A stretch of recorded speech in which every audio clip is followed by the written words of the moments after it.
Chapter 2039. When Leafy's voice sounded clearly amidst the roars of the black rhinos that filled the entire labyrinth, the first-level adventurers of Loki's clan were shocked. They raised their heads abruptly and looked ahead. Noah also cast his gaze to the back of the charging black rhinoceroses. Then he saw it. He saw a disgusting monster with a yellowish-green body that reminded people of the epidermis of plants. It looked like some kind of larva, with its upper body bulging like a hill and its lower body soft like a snail's. It had countless short legs and looked quite disgusting. The monster's swollen yellowish-green epidermis had colorful patterns everywhere. Flat arms without thickness stretched out from the left and right sides of its body. There are also 4 cracks at the front, as if they were fingers. When Noah saw the monster, the first thing he thought of was a slime.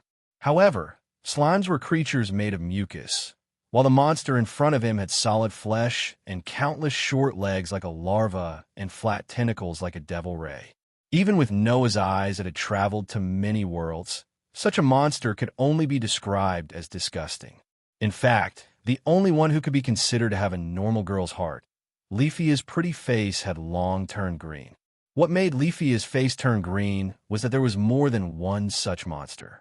A group of new monsters of different sizes surged out from a corner of the labyrinth in front of them in groups.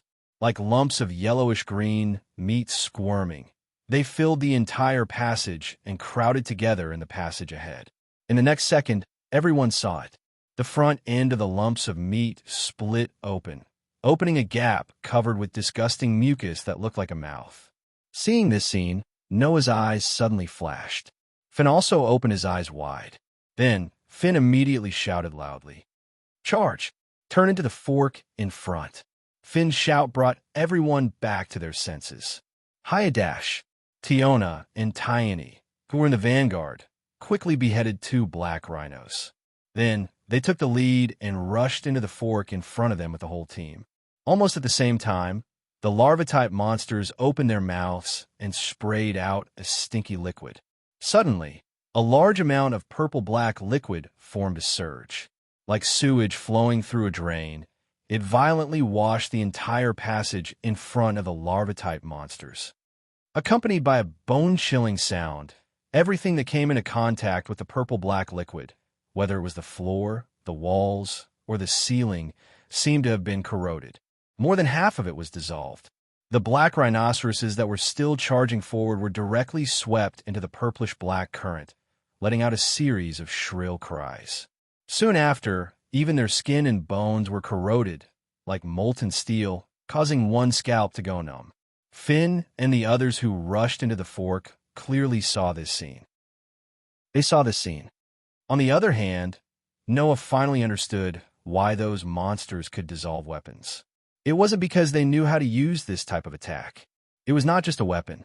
No matter what it was, as long as it came into contact with the corrosive liquid, it would only end up being corroded.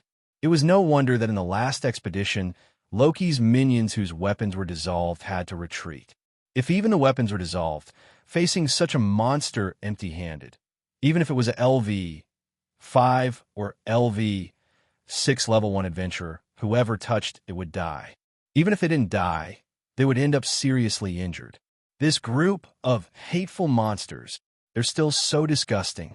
Tiona couldn't help but curse. "What should we do, Finn?" "Finn!" Bert yelled as he pulled out the 2 swords with indestructible properties from his waist. "Do we kill them?" "Don't talk nonsense. We're not here to take revenge. Even if we want to take revenge, we don't need to rush to take revenge now. It won't be too late to take revenge later," Finn replied without hesitation. "Although we've prepared weapons and magic swords with indestructible attributes to deal with these larva-type monsters, considering that there may be more of these monsters on the later floors, we shouldn't use the precious weapons and magic swords here. Let's just rush directly to the entrance of the 52nd floor." Finn's words were not without reason. Although weapons with indestructible attributes could guarantee that they would never be damaged, it didn't mean that they would not be worn out. As long as it was a weapon, if it was used for a long time without maintenance, its sharpness would decrease and its power would weaken. The same was true for weapons with indestructible attributes. Even if it could guarantee that it would never be damaged if it was used for a long time, or even let the weapon come into contact with a corrosive liquid, its sharpness would definitely decrease greatly. As for magic swords, they were a consumable item.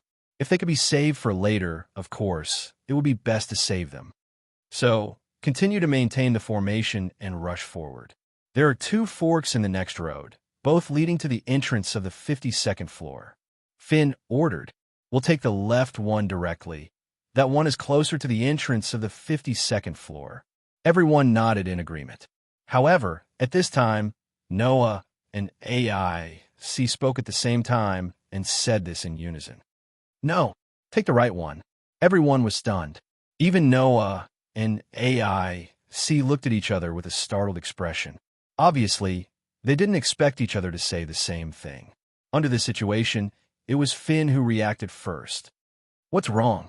Finn asked. "Did you guys discover something?" Noah and AIC nodded at the same time. Although the left path is closer to the entrance of the 52nd floor, it has been filled with monsters. Noah pointed at his forehead. "Since the beginning, I felt a large amount of strange aura from there.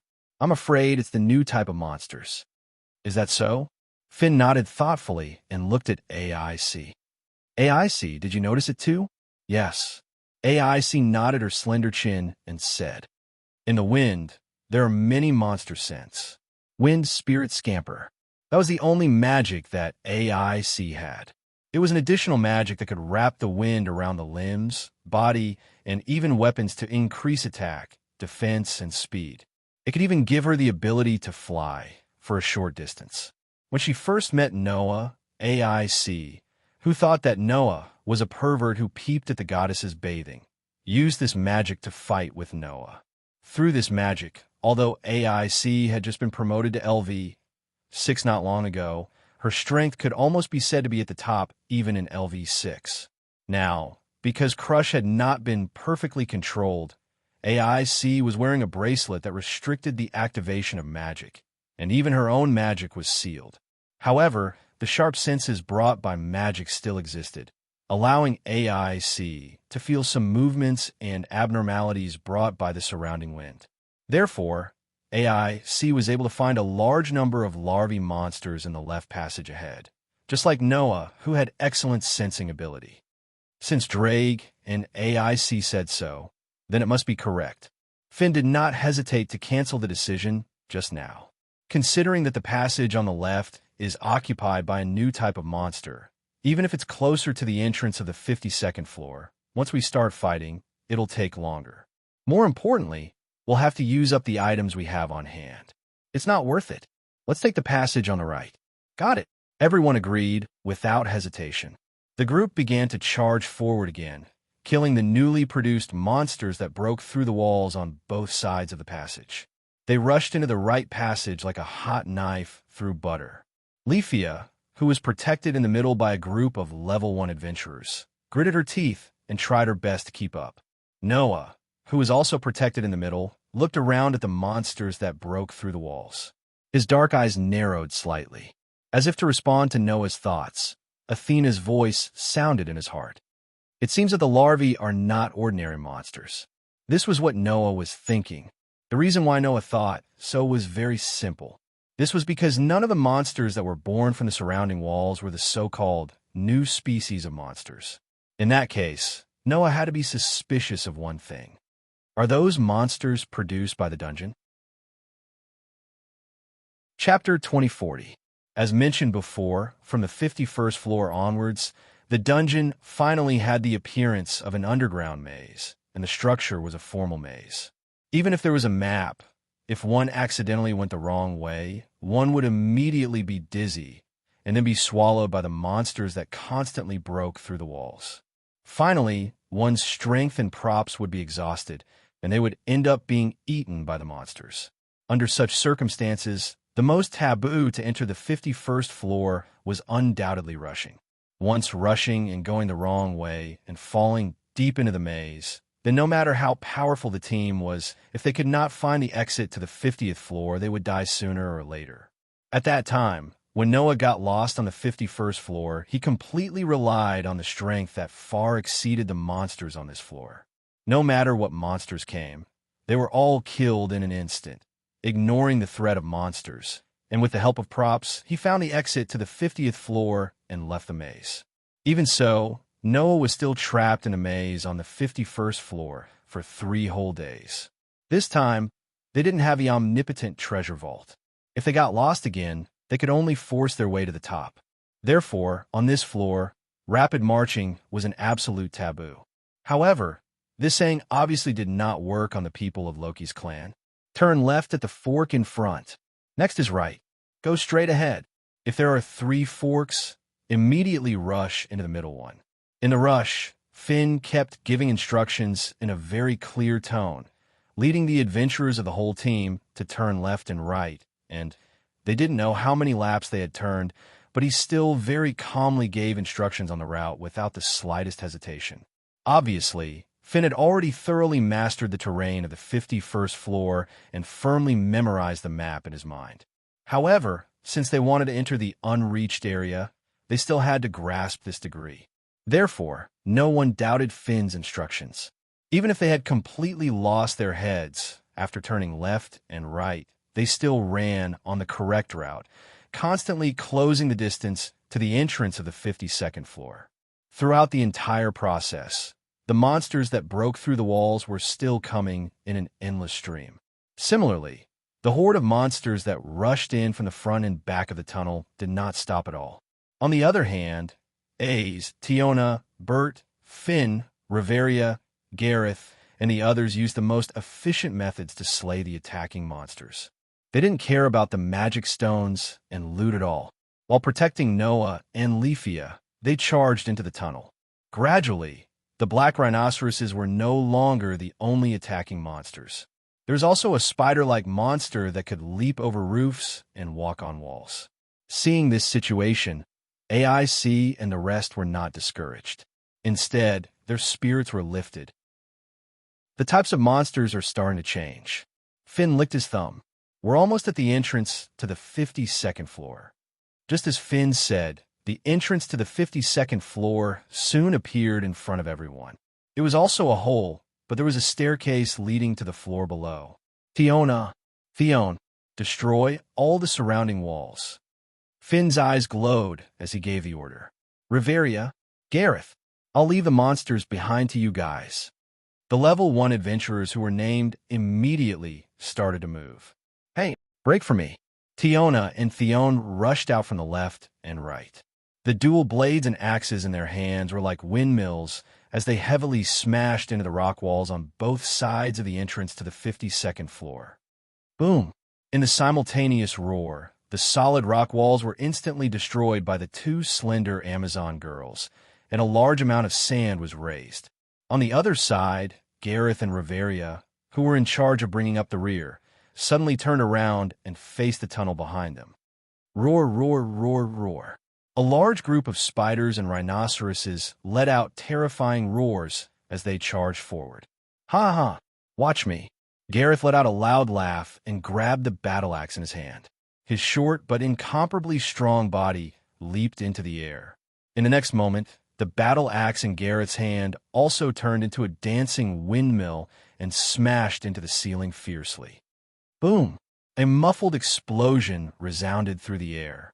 The ceiling that was smashed by Gareth scattered countless pieces of gravel, which piled up at the bottom of the tunnel and blocked the entire passage. Ecstasy Winter of Thimble. At the same time, Riveria completed her chant, raised her magic wand high, and released ice magic. 3 snowstorms swept up and blew in all directions, freezing the gravel blocking the passage, the damaged walls on both sides, the shattered ceiling, and even the intact ground into ice, creating an ice cave in an instant. Boom! In the midst of a muffled sound, the ice cave suddenly trembled. It was the movement caused by a large group of monsters crashing into the blocked passage. However, under the freezing of Riveria's ice magic, the passage had been firmly blocked. Even if a large number of monsters crashed into it, it did not cause the slightest crack in the frozen wall of gravel. The monsters who lost their prey roared unwillingly behind the wall, making the adventurers of Loki's family in the ice room smile at each other. All right, the passageway is completely blocked. The surrounding walls are also damaged. Before the damaged parts of the dungeon are repaired, there won't be any monsters here. Finn heaved a sigh of relief and lowered the spear in his hand. Everyone take a rest and recover your strength. Riveria also needs to recover the mental strength consumed by using magic. Leafia, drink the elixir directly. Ah, Raphias said in a flattered tone. Then what about everyone? We didn't consume much physical strength, so we don't need to use elixirs to recover, Finn said. But you're different. If you don't recover quickly, you won't be able to keep up later. It was just like what Finn said. Among the people present, except for Leafia, the rest were still not panting even though they had been running from beginning to end. Only Leafia was short of breath and sweating profusely. It was obvious that she had consumed a lot of physical strength. After all, Leafia was only LV3, and she was also a magic shooter who specialized in magic. If one were to say that Leafia's magic ability was at the S stage, which was the maximum level, resulting in the power of her magic being enough to threaten LV5 and LV6 first-level adventurers, then as a sorcerer who specialized in the magic ability, Leafia's durability ability was much weaker. At least, when she was promoted from LV2 to LV3, Leafia's durability was only at the lowest stage, I, and her current durability was also at the I level. In order not to lose the group of first-level adventurers, Leafia ran at full speed, which naturally consumed a lot of physical strength. If she only rested and wanted to recover, it would not be something that could be done in a short period of time. In this period of time, when the broken walls of the underground city could be repaired at any time and new monsters would be bred again, Finn naturally had to race against time to let everyone recover. There was no time to waste. After understanding this point, although Leafia was a little unwilling, she still obediently took out the elixir that could restore her physical strength from her backpack and drank it in small sips. As for the rest, they just sat on the spot and began to chat while resting. At this time, Noah came to the entrance of the 52nd floor and looked down as he fell into deep thought. A figure unknowingly came to Noah's side, but she looked at Noah and asked softly, "What are you thinking about?" Noah withdrew his gaze and met AI's crystal-clear eyes. He shook his head and said softly, "I'm just thinking that there should be a lot of secrets hidden below, right?" Secrets? AIC did not seem to understand Noah's meaning and tilted her head. For example, those new species of larvae monsters, Noah reminded. You have been to this floor many times before, and even reached the 58th floor, but you have never seen those monsters, so you called them new species, right? AIC nodded and confirmed Noah's statement. In response, Noah shrugged and said, "Don't worry about it. I think this matter should not be that simple." "Really?" AIC asked in confusion. "Why you say so?" "Because of intuition." Noah smiled faintly and looked down again with a flash of light in his eyes. "I have never missed my intuition." Chapter 2041. Dong, dong, dong. In the entrance to the 52nd floor, in the frozen ice room, a series of crashing sounds were constantly transmitted, causing the entire ice room to constantly shake. Sitting on the floor, Tiona and Tiny were resting as they looked at the frozen stone wall blocking the passage, chatting with each other. Those monsters are really stubborn. Don't they know how to give up?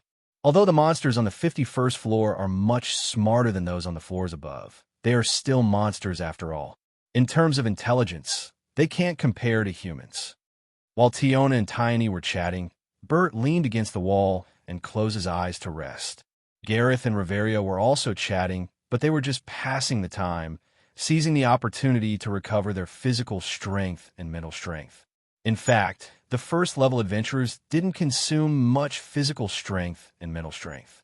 However, in order to face the next floor in their best condition, everyone had to make the best use of their time to recover. No matter how little stamina and mental energy they consumed, It would be too stupid to lose their lives in the mouths of monsters at critical moments because of the lack of stamina and mental energy. Of course, in order to prevent such a thing from happening, the adventurers needed to prepare recovery items. Generally speaking, the main effect of elixirs was to recover physical strength. If one wanted to fill in the missing flesh, stop bleeding, repair broken bones, and heal injuries, they would need to concoct high-grade elixirs with the development ability of harmony. As for recovery of mental strength, they would need to concoct magic elixirs, which also required a pharmacist with the development ability of harmony. Some high-grade pharmacists could even concoct a recovery item called panacea. That kind of item could be said to be able to heal almost any injury in an instant, unless it was a broken arm, a broken leg, or a direct death. Finn had prepared a lot of recovery items, which almost filled Noah and Leafia's backpacks. In addition, in Noah's gift card, Finn had also deposited a large number of recovery items, which was quite comprehensive. The first-level adventurers didn't consume much physical strength and mental strength at all. Even if they used the lowest-grade elixirs and magic elixirs, they could instantly replenish all of their physical strength and mental strength. The reason why they didn't do so was just like what Finn had said. Since they had a chance to rest, they might as well save some items. Who knew if they would run out of items in the future? It was precisely because of this that Leafia was unwilling to use items in the beginning when no one used them to restore themselves. However, if they did not use any tools, Leafia might not have recovered by the time everyone had fully recovered. This could also be considered as a form of hindrance, right? Leafia, who was stuck at a dead end, stayed in a corner with a sullen expression and kept sighing. AIC, who did not know how to console others, could only stay by Rafia's side with a troubled expression. Finn, on the other hand, spread out a map and was confirming the route and terrain that he had confirmed countless times. Podgy, strange noises could be heard all around. It was the sound of the wall that was first destroyed by Tiona, and Tiona, then frozen by Riveria, slowly repairing itself. It was the sound of the solid ice that had frozen it. The dungeon was alive. It could nurture monsters and repair damaged parts. Even if it was damaged, it would quickly recover to its original state. Once those walls were completely repaired, the monsters would be nurtured from inside again, break through the walls, and attack the group of Loki's kin. However, in the case of being frozen by Riveria, these walls should not be repaired so quickly. Therefore, everyone still had some time to rest. During this time, Noah stood in front of the entrance to the 52nd floor and looked down. This scene lasted for about 10 minutes. After 10 minutes, Finn clapped his hands and attracted everyone's attention. "All right, everyone come over." Hearing this, everyone gathered around. Noah also retracted his gaze and came to the group. His gaze immediately fell on the map that Finn had spread out. Then Finn spoke. "From the 51st floor to the 57th floor, it is the same maze, but the deeper the floor, the bigger the maze. In the 51st floor, we can still make it through smoothly like this, but from the 52nd floor onwards, it is different." Finn's expression was extremely solemn. After all, from the 52nd floor onwards, the common knowledge of the dungeon above the 50th floor is useless. Finn's words made Noah somewhat stunned. The common knowledge of the dungeon was useless? What did that mean? While Noah was feeling puzzled, the rest of the group wore solemn expressions. Even Rafia's face was tense. Clearly, she knew what Finn was referring to. Perhaps Finn felt that everyone knew the reason, so he didn't give any unnecessary explanation. Instead, he said this sentence: "In order to avoid unexpected situations, we still have to take the shortest route to the 53rd floor. We can't tangle with the monsters too much. If possible, it's best not to even kill the monsters. Just repel the parts that are blocking the way. There is no need to change the formation. The rest of you just have to listen to my instructions, understand?"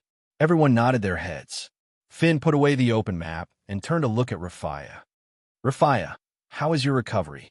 I have fully recovered," Rafia quickly said. "I have sufficient stamina, and my mental strength was not depleted. Hence, I am in perfect condition." "That's good." Finn stood up and raised his hand. Then, let's get into formation. Comrades, we are about to enter hell. This statement made everyone in the squad tense up even more.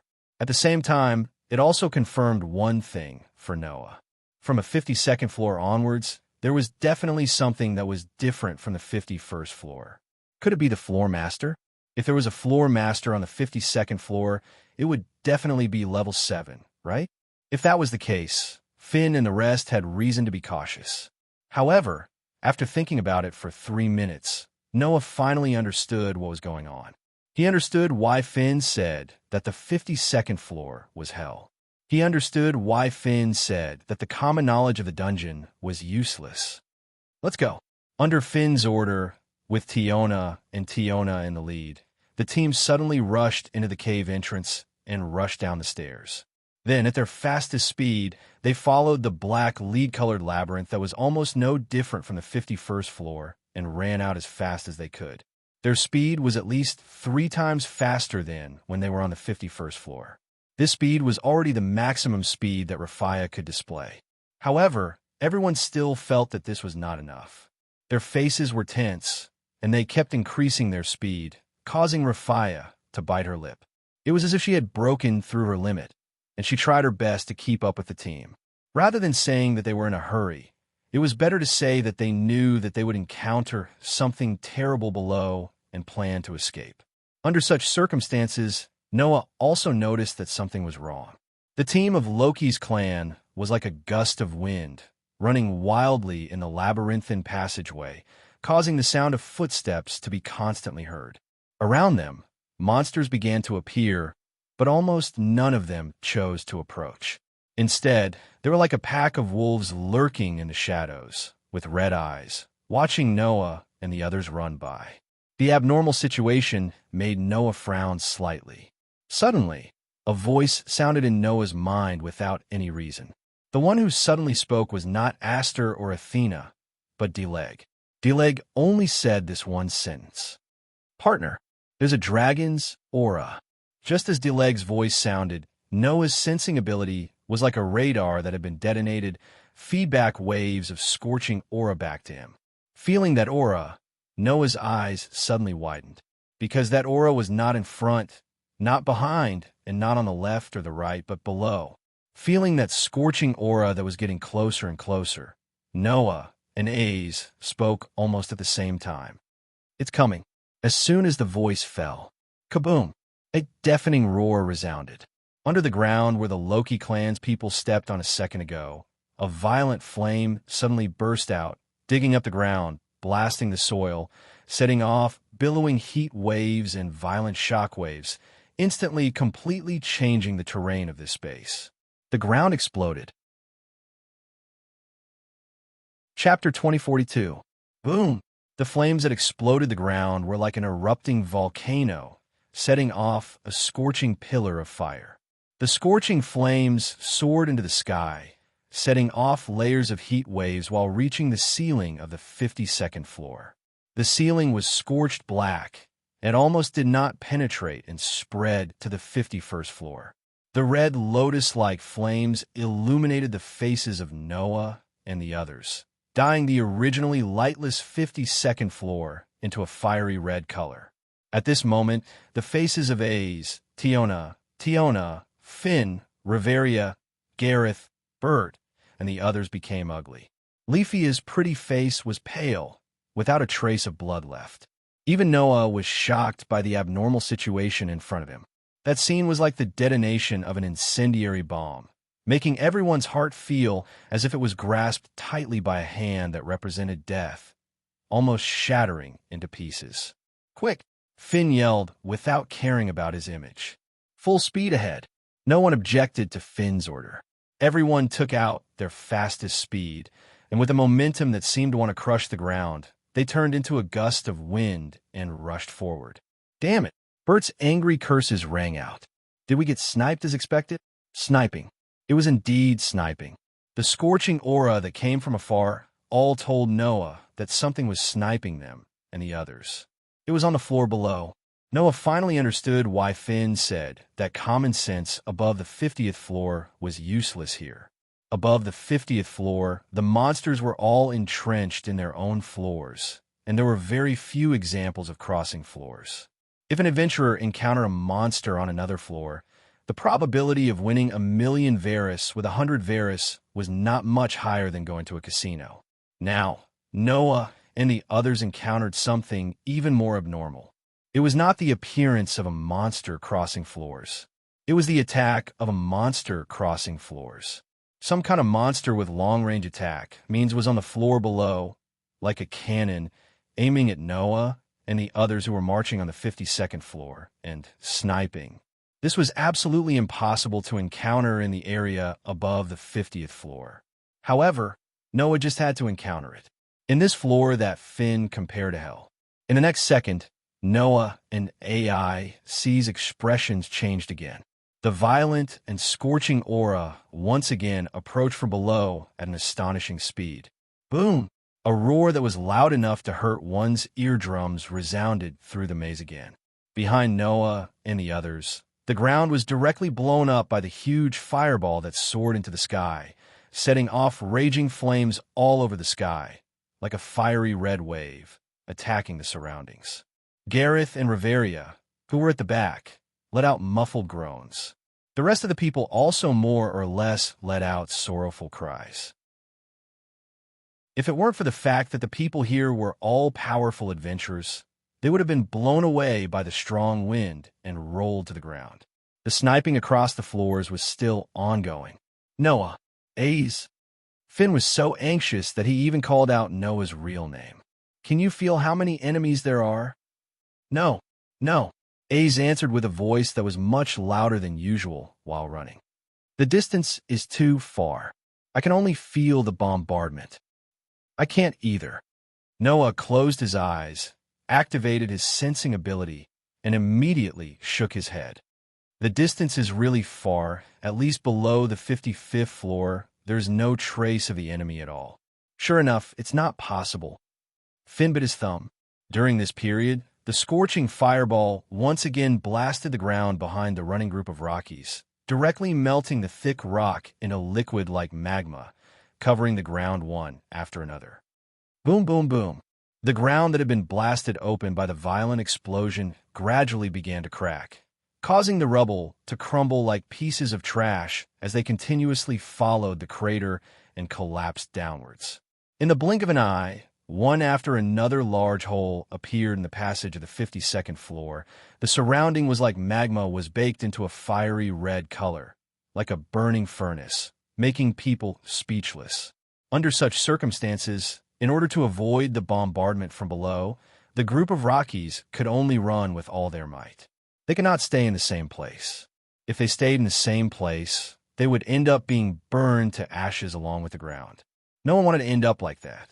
Therefore, everyone rushed forward with all their might, hoping to cross the floors as quickly as possible and find the entrance to the 53rd floor. Ha! Ha! Ha! Not long after, Leafia, who was of a lower level and had weaker stamina, began to pant heavily. Leafia! Finn immediately noticed the situation and ordered with an unquestionable tone. Hurry up and replenish. Recover your strength. Yes. Leafia hurriedly pulled the large backpack on her back, ready to rummage through it for elixirs. It was at this moment that something unexpected happened. Noah was the first to notice the abnormality and quickly called out, "Be careful." Unfortunately, the group that was focused on the bombardment from below did not react in time. Whoosh! In an instant, the sound of something breaking through the air was heard. It was a monster that had been hiding in the shadows since the beginning, watching Noah's group with blood-red eyes, not daring to approach at all. However, when Leafia let down her guard and everyone's attention was attracted by the bombardment from below, the monster hiding in the shadows finally made its move. It was a silver-white snake. Hiss! The silver snake hissed and shot out like a sharp arrow. It passed through Bert, who was beside Leafia, and went straight for Leafia, who was rummaging through her backpack. Leafia seemed to have only just reacted at this moment. She turned her head and looked at the source of the sound of something breaking through the air. There, the silver snake had already scuttled in front of Leafia and opened its mouth, which was filled with two sharp fangs. A fishy smell came from the snake's mouth and hit Leafia's face. At this moment, Leafia felt as if time had stopped for her. Leafia! The first-level adventurers of Rocky's clan cried out in alarm. In the end, only one person reacted in time. Clang! Accompanied by the sound of a sword. A silver sword flashed through the air. Splat! Amidst the clear, tearing sound, the silver snake that was scuttling toward Leafia was cut in half by the knight's sword with an indestructible attribute. Blood splattered everywhere. The one who attacked was naturally Noah, who was the one closest to Leafia and was protected in the middle as a support, just like Leafia. Seeing this scene, Finn and the rest could not help but sigh in relief. However, A's expression changed abruptly as she cried out in alarm. Don't! Almost at the same time as A's cry of alarm rang out, Noah suddenly pulled the backpack from his back into his hands and threw it to Gareth, who was in front of him. Yes, in front. Gareth, who was supposed to be at the back, was now in front of Noah and Leafia.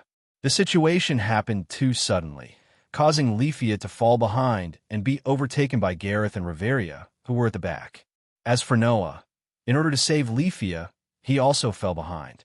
Thus, the first-level adventurers of Rocky's clan all overtook Noah and Leafia and rushed to the front. After throwing the backpack to Gareth, Noah did not hesitate and immediately hugged Leafia. Boom! An earth-shattering roar sounded. Following the explosion of the ground, raging flames that soared to the sky engulfed Noah and Leafia. Noah and Leafia, along with the ground they were standing on, were engulfed by the large fireball that came from the floor below. The pillar of fire soared to the sky and reached the ceiling. Their footing was destroyed, and in the raging flames that soared to the sky, the two figures that were embracing each other fell down together and disappeared in an instant. Seeing this happen with her own eyes, A's head heated up, and she did not hesitate to explode, turning into a bullet that shot straight into the raging flames that soared to the sky. At the same time, with a clear clang, a bracelet fell to the ground. Wake up! In the midst of a chant that sounded like a clear spring, a whirlwind wrapped around A's body. Immediately after that, A's rushed directly into the raging flames and jumped into the hole. Boom! Another explosion sounded, but this time, the ceiling above could not withstand the impact of the raging flames and suddenly burst open. Debris fell all over the sky and buried the hole. Chapter 2043. Amidst the explosions, the magma-like hole was buried by the rubble from the ceiling. A thick cloud of dust was raised, and it was extremely pungent.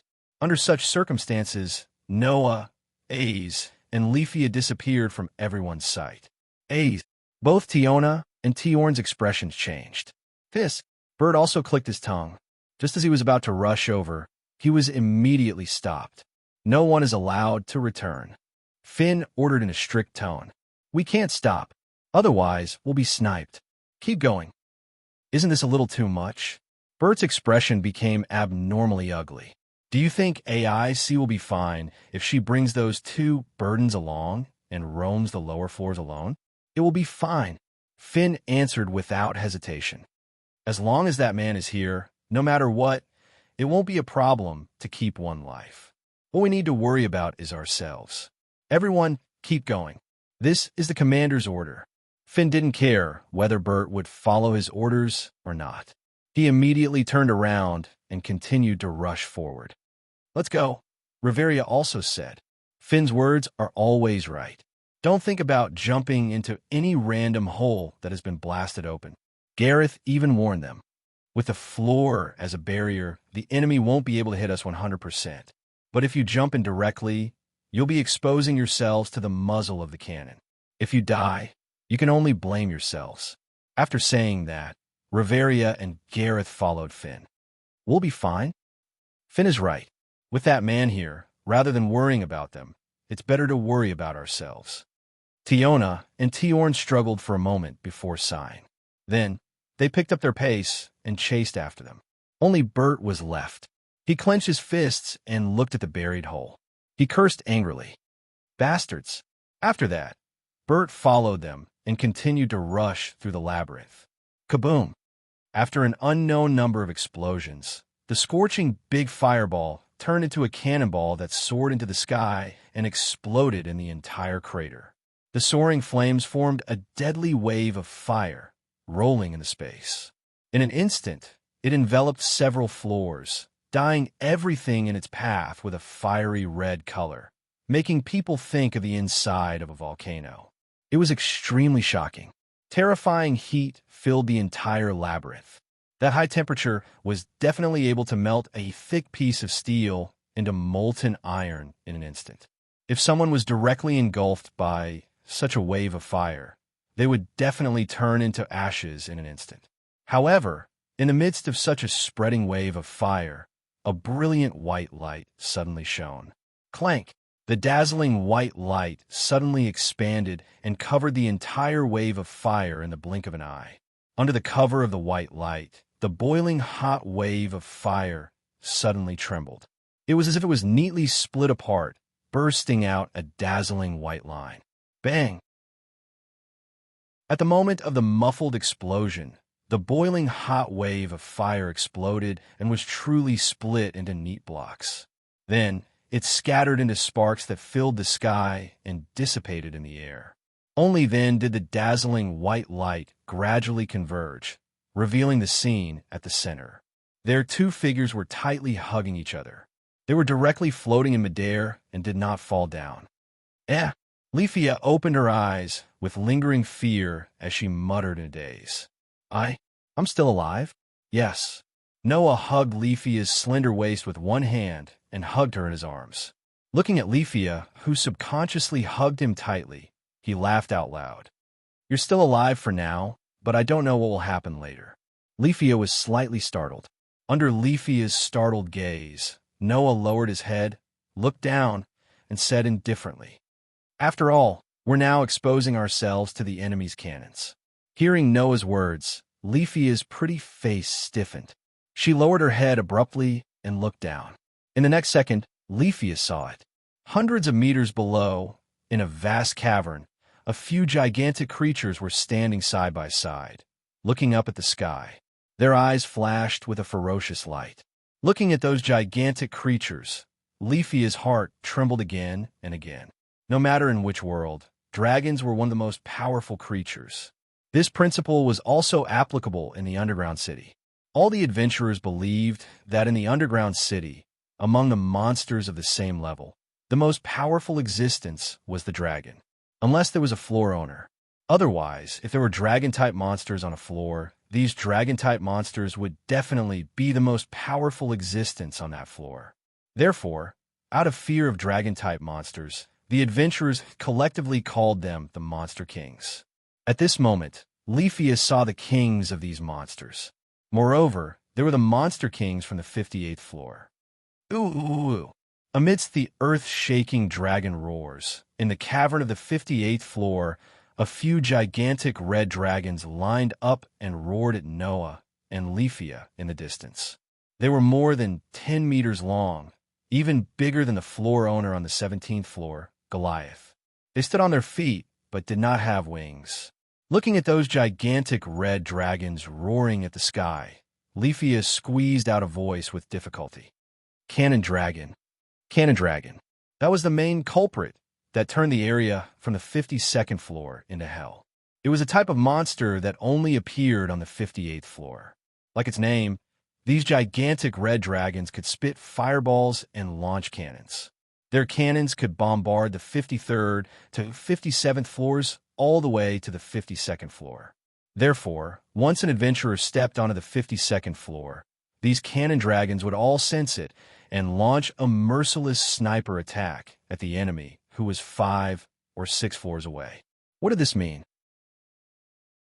It meant that once the adventurers stepped onto the 52nd floor, their enemies would no longer be limited to monsters on a single floor like before.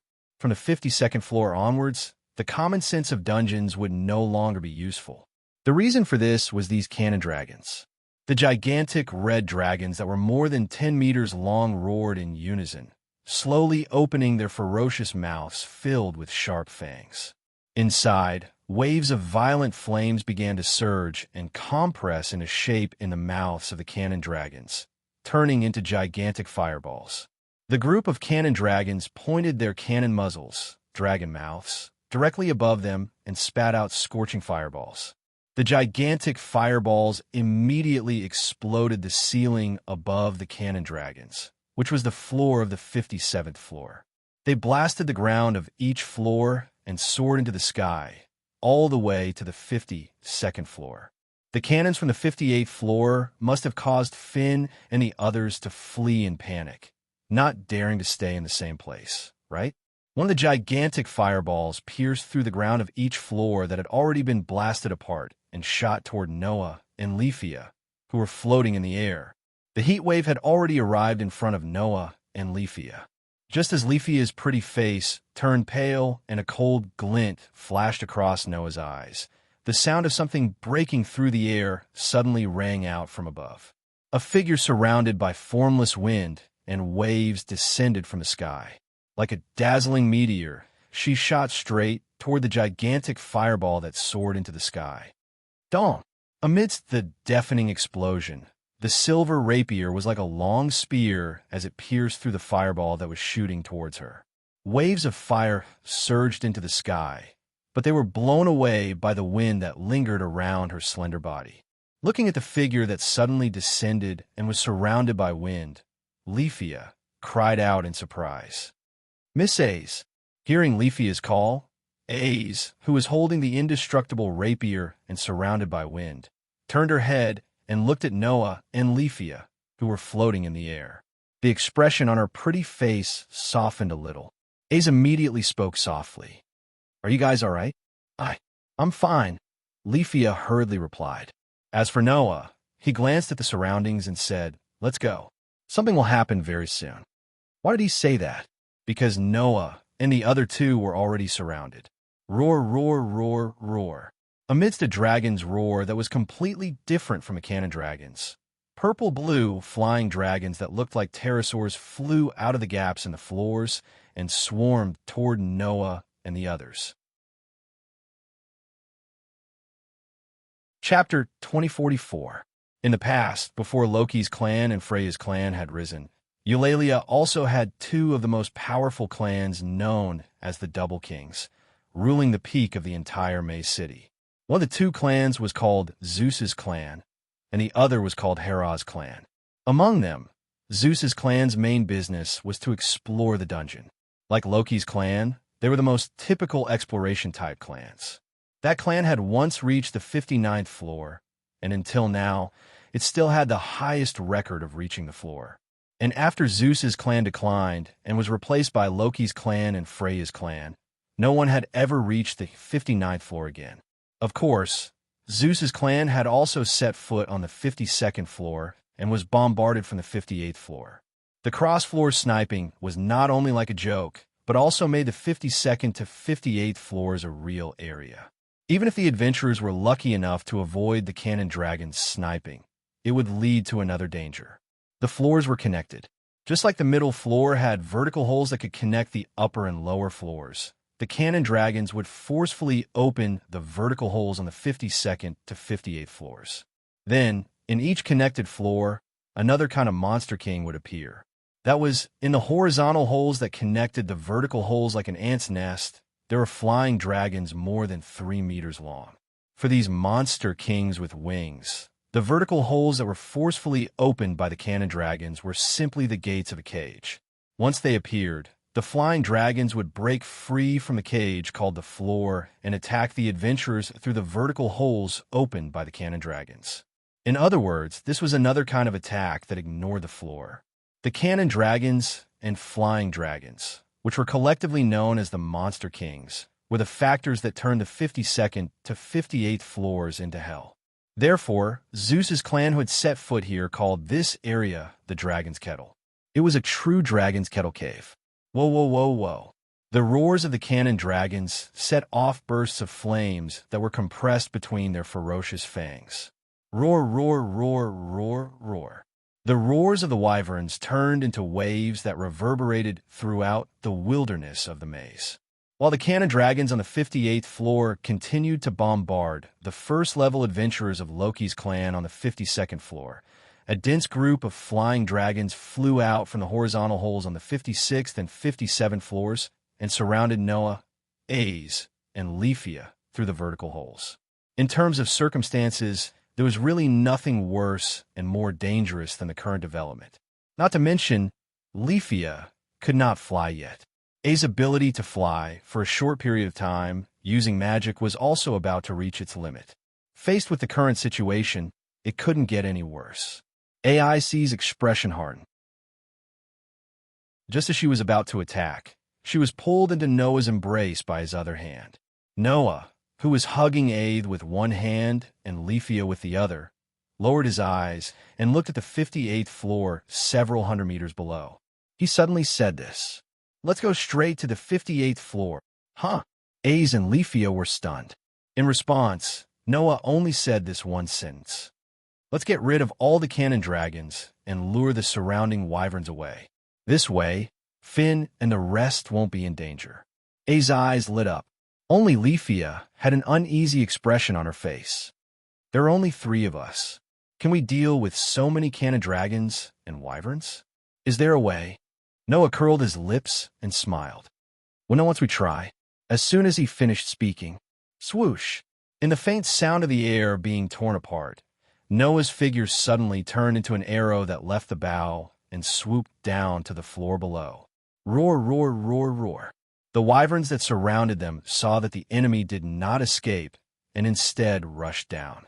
One after another, they let out angry roars and flapped the wings on their backs. Instead of retreating, they advanced and turned into a tide that surged up violently.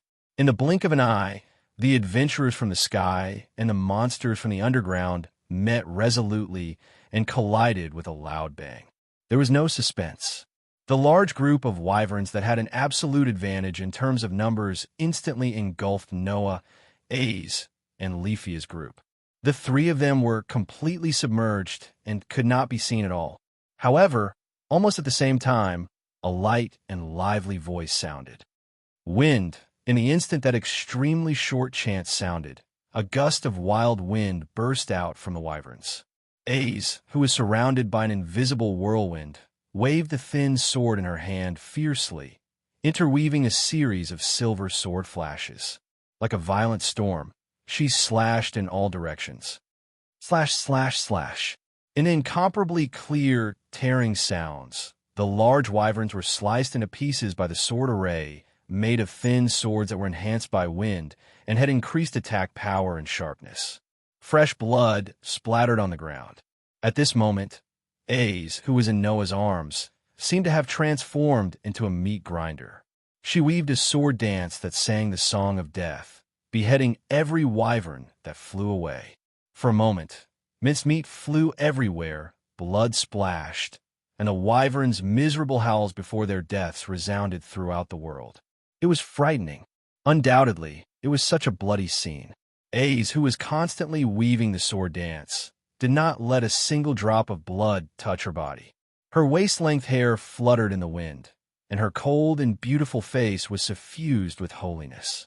She gave off a sacred and inviolable feeling. This was the swordswoman. Even if she was as powerful as a ghost, the scene of her battle was as beautiful as a dance. That was why she received the word swordswoman.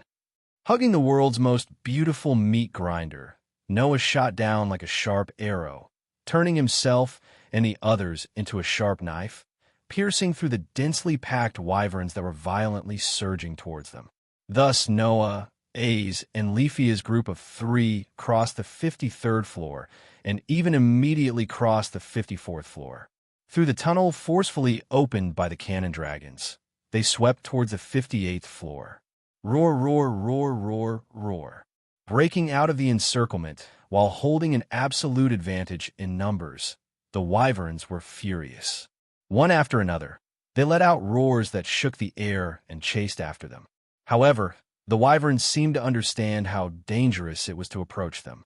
They actually firmly hung behind Noah's group, opening their mouths and spitting out scorching flame bullets.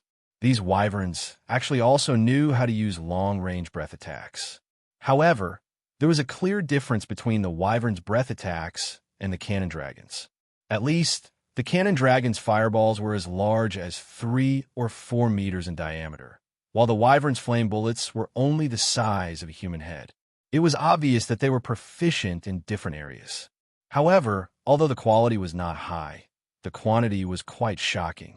The flame bullets spat out by the wyverns formed a dense barrage that fell like raindrops, causing A's pupils to shrink abruptly. Just as the barrage of flame bullets was about to bombard the group, a violent magical force rose up. Clang!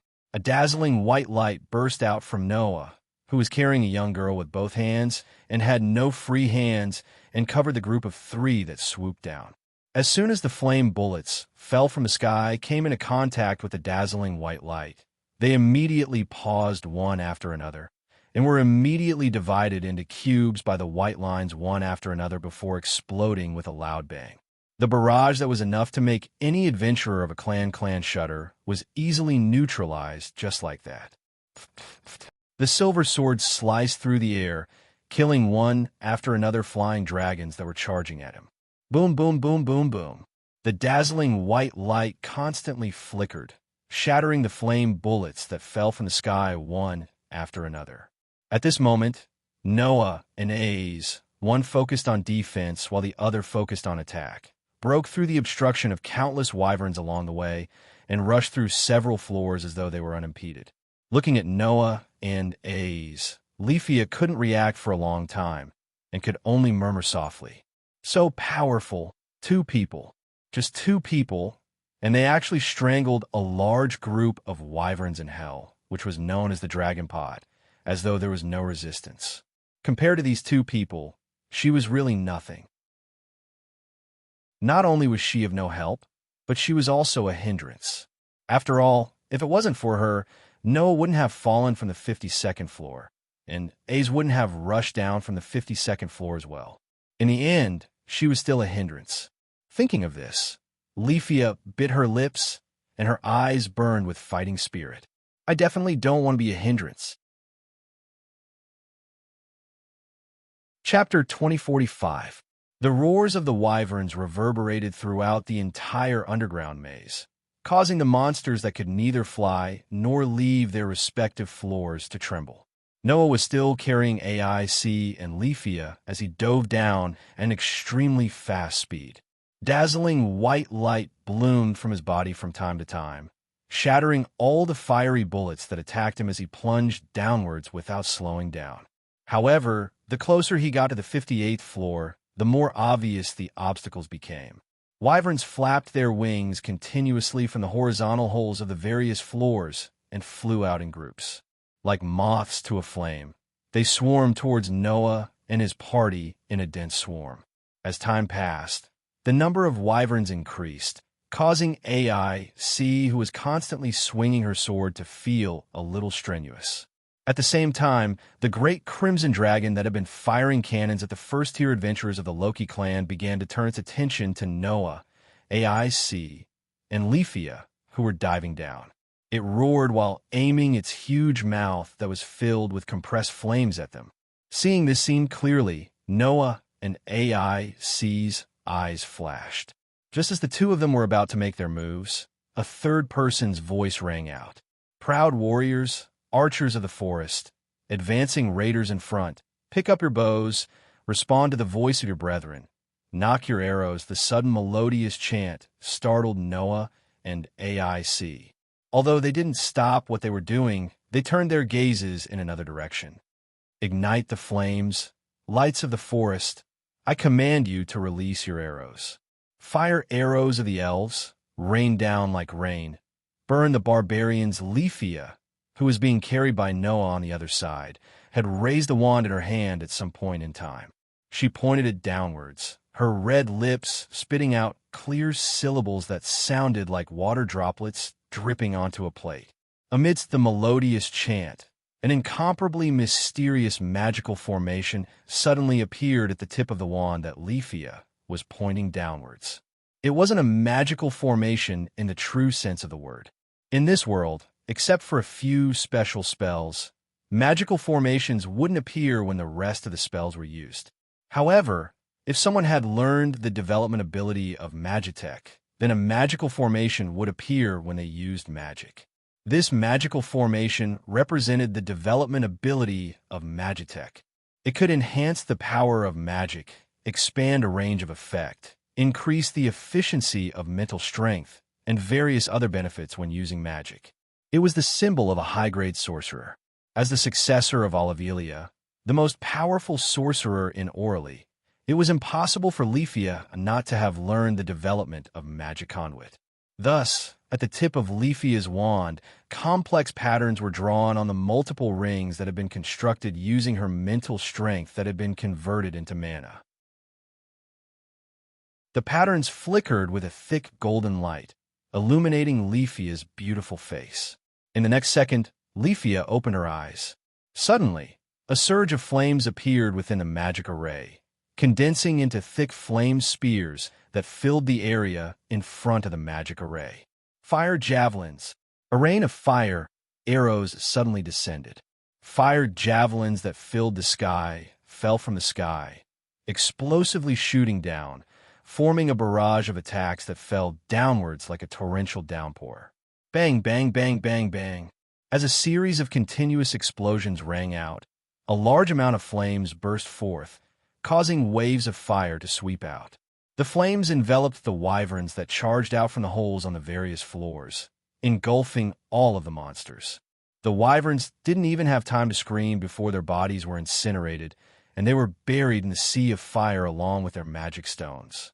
As for the cannon wyverns on the 58th floor, although they managed to survive by relying on their tough scales, their huge bodies were also continuously bombarded by the rain of fire javelins. They let out painful howls, and the large fireballs that were compressed in their mouths directly exploded, injuring the cannon wyverns' mouths. Leafia began to pant, and her face became much paler. It was obvious that she had used up a lot of her mental strength.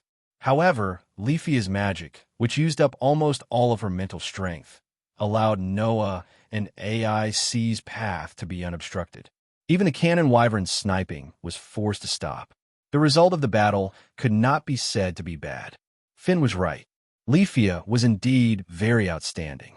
Although she was only at LV3, her strong mental strength and the magic power that had been trained to the maximum level made the elven girl's magic power extremely shocking. Moreover, Leafia also had a skill to assist her. The skill was called Fairy Pursuit. The effect of the skill was very simple, which was to double the effect of attacking magic.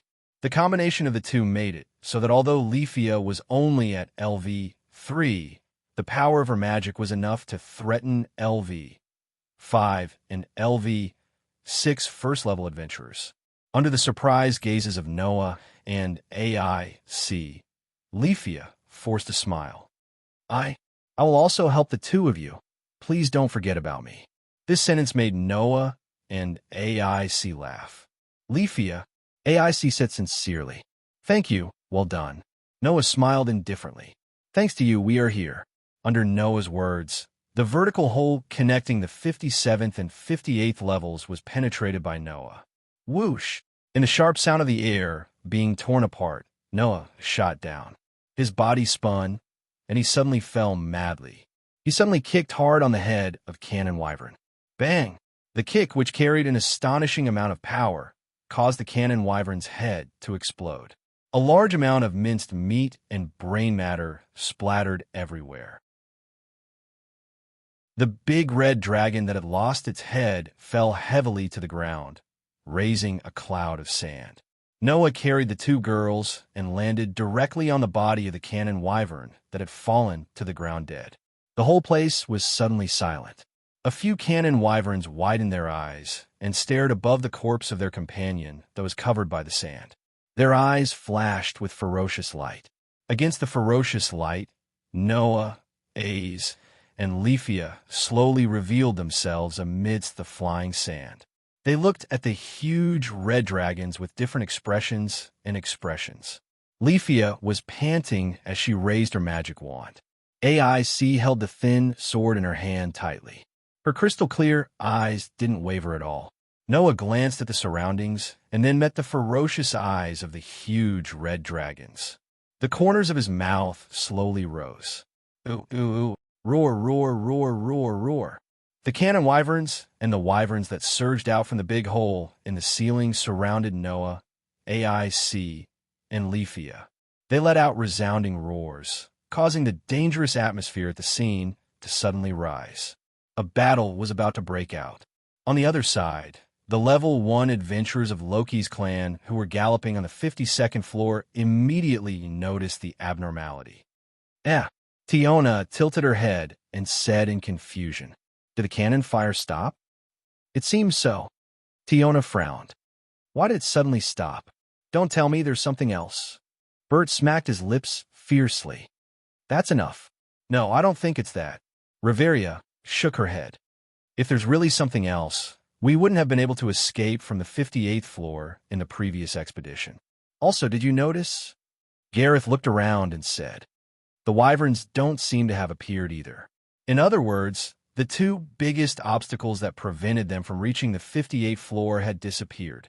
My thumb also stopped trembling. It seems that the crisis is over. Finn suddenly smiled. Needless to say, it must be the doing of those three little guys. Tiona looked at Finn.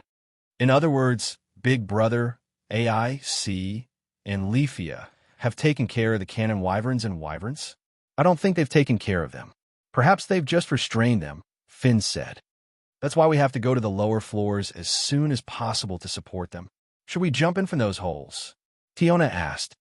Since the cannon wyverns have stopped sniping, we don't have to worry anymore, right? No.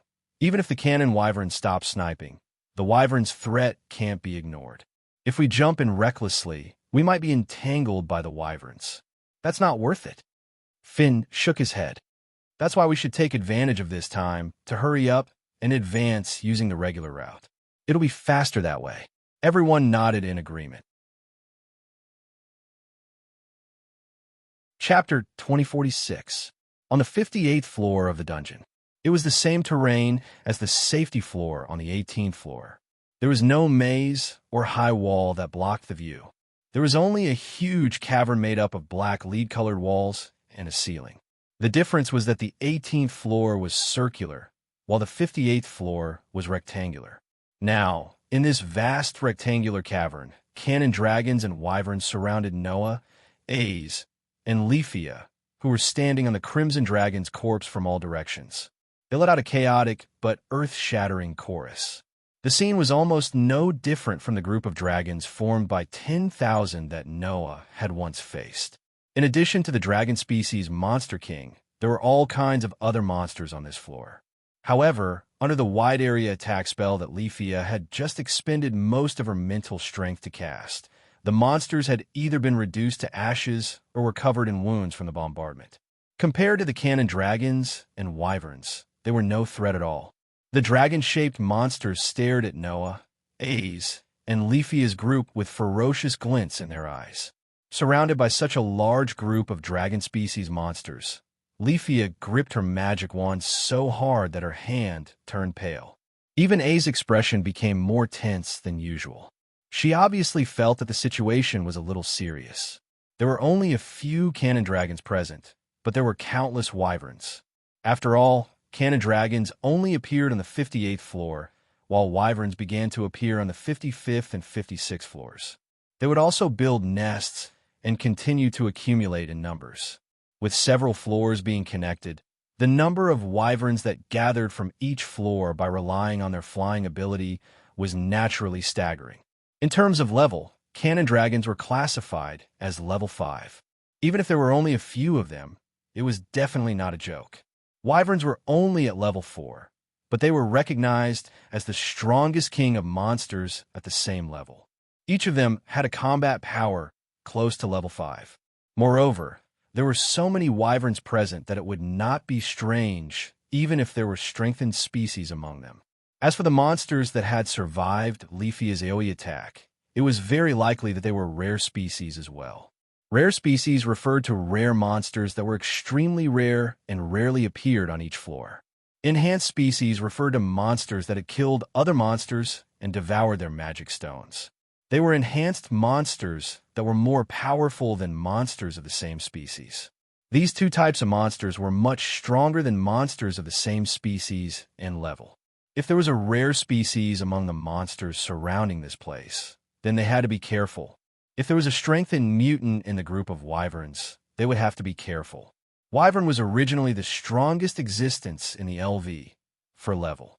If it was strengthened, it would be LV5. If ignored, it would be fatal for every adventurer. In addition, the red dragon was eyeing them covetously from the side, ready to open its fangs and spit out the most powerful cannon at any time. This was a fatal situation. If it weren't for the fact that she believed that the man and woman in front of her had the strength to resolve all crises, and she had the idea of doing her best to help them, Leafia really couldn't guarantee that she could continue to stand and not run away. Let's deal with the cannon dragons first. AIC raised her rapier and stared at the red dragons with her golden eyes. Their threat is the greatest. The highest floor reached by Loki's family was the 58th floor. In the past, when AIC and her party stepped onto the 52nd floor, they were directly attacked by the cannon dragons. As a result, they were caught off guard and were seriously injured. They fell onto this floor and lost all their supplies. In the end, they tried their best to escape. As a member at that time, AIC naturally understood how dangerous it was to continue to keep these cannon dragons. Of course, for Noah, it didn't matter which side he dealt with first. He could even deal with them all at once. However, at this moment, Noah's heart moved. He suddenly turned his head and looked at the rock wall at the north end of the 58th floor. There was a passage to the 57th floor. However, on that passage, countless yellow-green pieces of meat suddenly rushed in and blocked the passage. That's a new species of monster? Leafia exclaimed. AIC furrowed her brows tightly and finally revealed a troubled expression. In this situation, they still had to face a group of larvae monsters that could corrode anything. It was really terrible. Only Noah noticed that something was wrong. That's not right, Noah muttered. Those new species of monsters aren't coming for us. It's not coming for us. AIC and Rafia were stunned. Then, an unbelievable scene happened in front of the three of them. A group of larvae monsters that rushed out of the passage actually stood up on the backs of the monsters, growling at Noah and the others. They opened their mouths and spat out a large amount of corrosive liquid. The monsters did not expect to be attacked from the back by their own kind. They did not even have the time to scream before their bodies were completely corroded by the corrosive liquid. Not even their bones were left. The large group of larvae monsters wriggled their bodies as they moved forward. They continued to spit corrosive liquid at the surrounding monsters, eliminating groups of monsters one after another. Noah saw clearly. After eliminating the other monsters, the larvae used their tentacles to dig out magic stones from the smoking corrosive liquid and put them into their mouths. Seeing this scene, Noah aside, AIC and Leafia felt that their common sense had been challenged. No, impossible. Leafia could not help but waver. Swallowing magic stones is something that only strengthening-type monsters would do. Could it be that all the new species of monsters are strengthening-type monsters? That was simply ridiculous. Normally, monsters would not attack other monsters. This was because monsters were all life forms that were born in the underground city. They would instinctively not attack each other. However, this was only the majority of the monsters. Under special circumstances or in special environments, some monsters would still kill each other based on the common sense of the law of the jungle. During this process, if a monster swallowed the magic stones of the monsters that it killed, it would become stronger and become a strengthening-type monster. Once the strengthening-type monster had a taste of becoming stronger, it might keep attacking other monsters and swallowing magic stones. However, this was only a small portion of the monsters. The scene in front of them was that all the larvae monsters were swallowing magic stones. An entire race of strengthening-type monsters? AIC and Leafia had never heard of such a thing. Roar, roar, roar, roar. At this moment, The group of flying dragons, which was more numerous, finally noticed the group of larvae that were killing the monsters. They were instantly enraged. One after another, they roared and shifted their attention to the larvae monsters. In an instant, the battlefield was divided into two groups. On one side was the group of monsters formed by flying dragons and other monsters. On the other side was a group of flesh formed by larvae monsters. The two groups of monsters suddenly started killing each other just like that. The larvae monsters spat out corrosive liquid and killed the monsters one by one, continuing to collect magic stones. The group of flying dragons spat out fire bullets continuously, killing the larvae one by one, causing them to fall with smoke all over their bodies. However, every time a larval monster fell, the monster's body would suddenly expand and finally explode, causing the corrosive liquid accumulated in its body to spill out in all directions, corroding its companions into nothingness.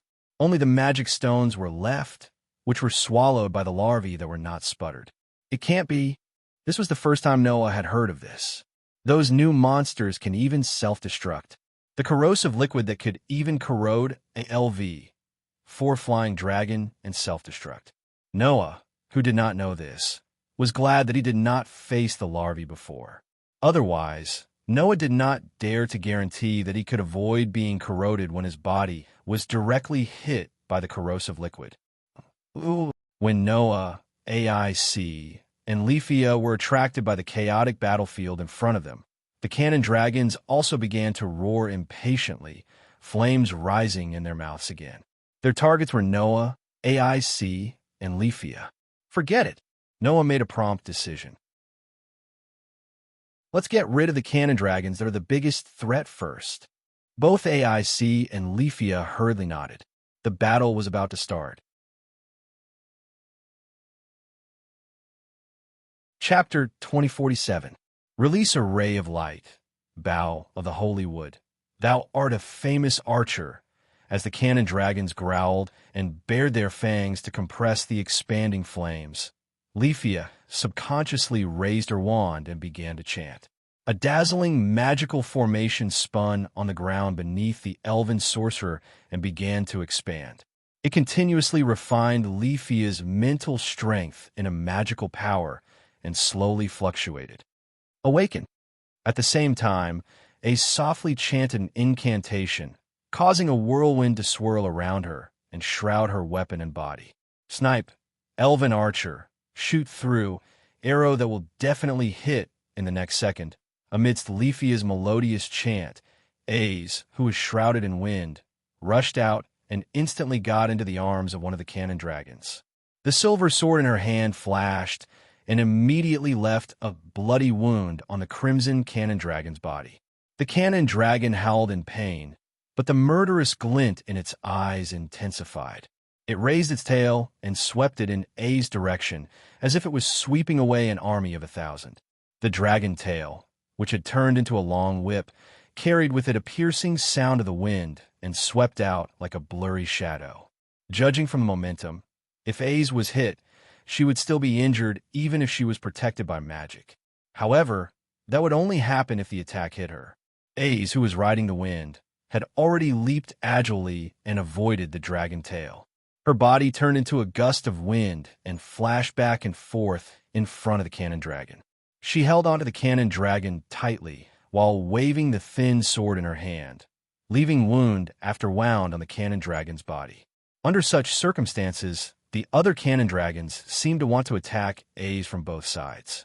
However, because A's was entangled in front of their companions, they didn't dare to release the large fireballs they had compressed in their mouths. In that case, regardless of whether they could hit A's, their larger companions would definitely not be able to dodge the cannon fire. In the end, not only would they fail to hurt the enemy, they would also hurt their own people. With no other choice, the cannon dragons could only let out furious roars and pounce in A's direction. Immediately, the golden-haired girl was surrounded by huge cannon dragons. However, AIC used her agility and speed to maneuver between the cannon dragons, dodging their sharp claws and heavy tails. Once she found an opportunity, She would swing her sword and slash at the monsters around her. Logically speaking, the pincer attack of several LV-5 dragon species monsters was extremely dangerous even for a LV-6 adventurer. Not to mention, dragon monsters were originally known as the strongest existence among monsters of the same level. If they besieged a LV-6, it would not take long for them to beat the opponent to death. However, from its name, it could be seen that the cannon dragon was a monster specialized in cannon attacks. As a monster that had been strengthened for the purpose of cannon attacks, the cannon dragon had the terrifying power to snipe adventurers far above the 52nd floor, even if they were separated by several floors. But once the cannon fire was blocked, it would not be difficult to deal with it. Ace grasped the weakness of the cannon dragon. By entangling with one cannon dragon, the other cannon dragons were afraid to attack. This way, she beautifully blocked the cannon fire of the cannon dragon. She wandered between several cannon dragons and left sword wounds on them.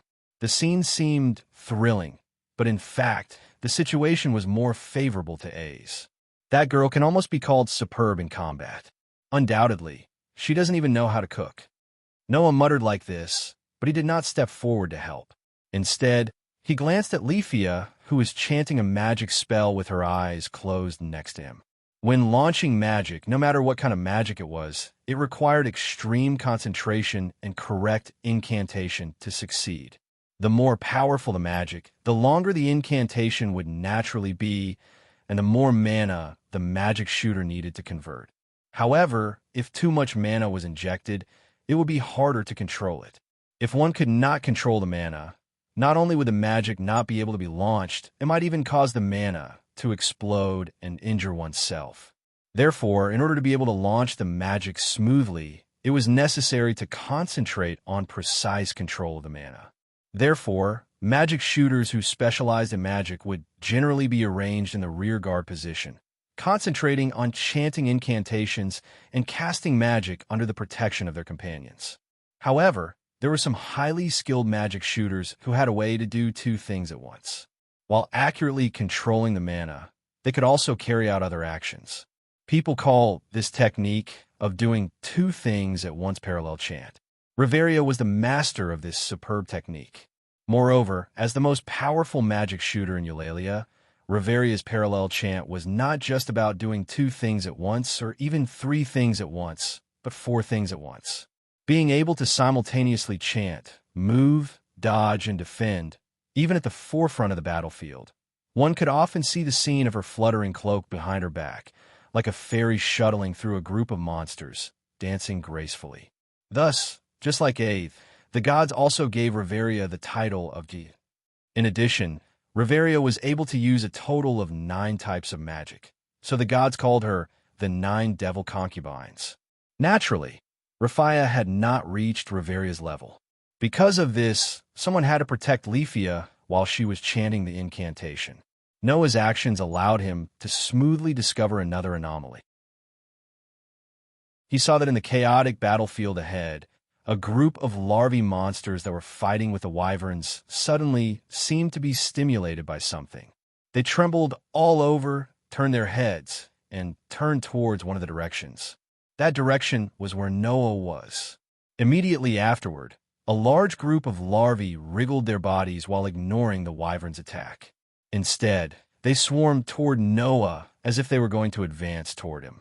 Seeing this scene, Noah was surprised. What happened? As soon as his voice fell, Athena's answer rang in Noah's heart. Those monsters seemed to have an overreaction to magic. The 2 little girls you brought with you are using magic now, so it's natural that they'll attract those monsters. Overreaction to magic? Noah frowned and had a guess in his heart. Could it be because of this special characteristic that these monsters attacked other monsters carrying magic stones? I'm not sure, but I did notice something else, Athena said. If you look carefully, you will find that those larvae monsters, in addition to harvesting items called magic stones, are all moving toward the south.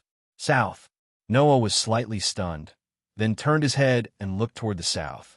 There was a cave entrance. The passage to the 57th floor was in the north of this huge cavern. The passage to the 59th floor was in the south of this huge cavern, and now the larvae monsters were all beginning to move toward the south. What did this mean? Just now, those larvae monsters also came out from the passage to the 57th floor, right? Athena said. Now, they're moving toward the passage to the 59th floor. It seems that those monsters want to go to the floors below. There must be something in the floors below that is attracting these monsters. Athena suddenly smiled. My fated one, your intuition wasn't wrong. As Athena laughed, next to Noah, the elven girl's magic burst out. Spiritual light arrow. As Leafia raised the wand her hand high up, a huge flash of light suddenly burst out, like a thick beam of light that swept straight ahead. All the monsters in front of the flash, whether it was the wyverns, the cannon dragons, or the larvae, gradually disappeared as if they were annihilated. When the flash disappeared, there was almost nothing left on the ground except for a scorched mark. Phew! Leafia exhaled loudly, panting even more heavily than before. AIC, on the other hand, looked at Leafia in amazement, causing Leafia to feel a little giddy. Only Noah noticed. Not only did Leafia's attack not improve the situation, but also caused the larvae that were entangled with the wyverns to turn around and swarm over. Those monsters are reacting to magic. Chapter 2048. Splat, splat, splat, splat. As the battle in the vast cavern intensified, the ceiling of the 58th floor, which had been blasted open by the cannon dragons, started to repair itself. As the ceiling gradually repaired itself, the number of wyverns that flew out from each floor decreased. After an unknown amount of time, the ceiling that had been blasted open was completely repaired, and the wyverns on the other floors did not fill in. At the same time, the number of larvae that came out from the passageway to the 57th floor also decreased. Under such circumstances, as the battle went on, the number of wyverns and larvae decreased. In the end, the larvae that had the powerful corrosive liquid as a weapon won the battle. They swallowed the magic stones one by one, wriggled their bodies, and started to move toward the south of the cavern, entering the passageway to the 59th floor. As the last larvae entered the passageway and entered the 59th floor, the cavern became silent. After a while, at the edge of the cavern, behind a dead cannon dragon, 3 figures slowly walked out. Those monsters actually entered the floors below. Leafia held her wand and carried her backpack. She looked at the entrance to the 59th floor in disbelief. It wasn't just Leafia. Even AIC was silent. They collectively hunted monsters of other races and swallowed the magic stones. They collectively moved to the other floors. Without a doubt, this was something that went against the adventurers' understanding of the underground city. However, the larvae that could spit out corrosive liquid easily did it. Monsters that can ignore the floors they are on, and monsters that can collectively do what only the enhanced species can do. Plus, there's a huge sale of monsters across floors that rarely happens. So this is the real reason why the so-called common sense of the 50th floor and above is useless here. That's right.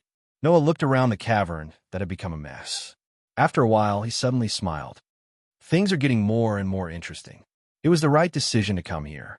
Compared to Noah's relieved smile, the surrounding environment was extremely miserable. There were places that were charred because of Leafia's magic.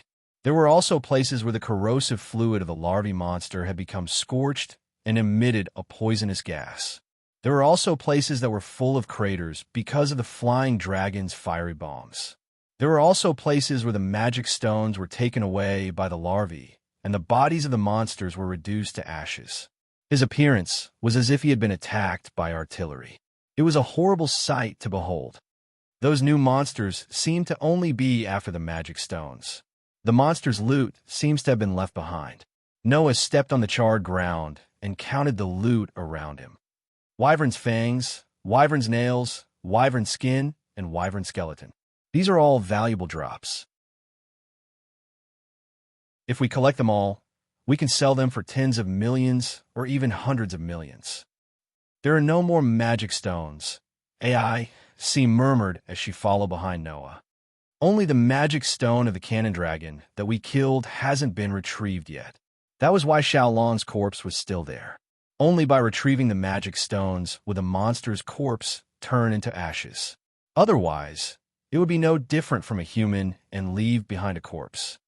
Then let's go retrieve it. Noah shrugged. Otherwise, we've been hiding for so long. It's a little boring. When he noticed that the larvae monsters would target magic stones and magic stones, Noah stopped Leafia, who was planning to continue using magic. He even called back AIC, who had killed a few cannon dragons and brought the two girls to hide. Without magic stones as a trigger, the larvae monsters targeted the monsters on this floor.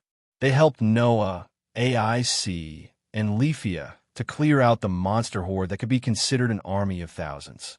Noah and the rest reaped the benefits. Although the magic stones would be taken away, the larvae monsters did not target the loot. This batch of Varus loot, which was worth hundreds of millions, went into Noah, AIC, and Leafia's pockets. But are we going to start collecting the loot now? Leafia asked, a little surprised. The loot here is very big. It takes up a lot of space in the backpack, right? Hearing that, Noah looked at Leafia with a half-smile, reminding her. With the tool called the gift card, Noah did not need to worry about the capacity and weight of the items he carried. Moreover, compared to this, shouldn't you be more worried about yourself? Noah sighed as if he saw through Leafia's stubbornness. You've used a few powerful spells. You must have used up a lot of your mental strength. It's best to replenish it first, right? Leafia groaned as if she had been poked in a sore spot. This elven girl had always thought that it would be better to leave the precious items for the first-level adventurers to use instead of using them herself. That would be more beneficial for the upcoming exploration, right? However, this idea was obviously a dead end for Leafia. At this point, you should have realized that your magic can also play a role in the strategy this time, right? Noah said bluntly, you've been going down a dead end and causing your mental strength to be in a state of great depletion. When you're really needed later on, you can't even use a single spell. That will really be a burden. Are you willing to see that? Noah's words once again poked at Leafia's sore spot, dragging him down. That was something that Leafia could not allow herself to do. It's not just Leafia. Ace also needs to replenish. You've also used up a lot of your stamina and mental strength in the battle just now. Noah said in a tone that did not allow for any exceptions. Don't worry about not having enough recovery items. Finn is well prepared. There are still a lot of items in my gift card. You don't have to be so stingy for your own clan members. Upon hearing Noah's words, Ace and Leafia lowered their heads as though they were too ashamed to lift their heads. In the end, the two young ladies obediently took out spiritual potions to replenish their stamina and mental strength from their backpacks and started replenishing themselves. Meanwhile, Noah listened attentively to Athena and Draeger's words. I didn't expect the underground city to be able to nurture the dragon race, Draeger said in disbelief. If Arubian were to witness this scene, he would definitely be shocked, right?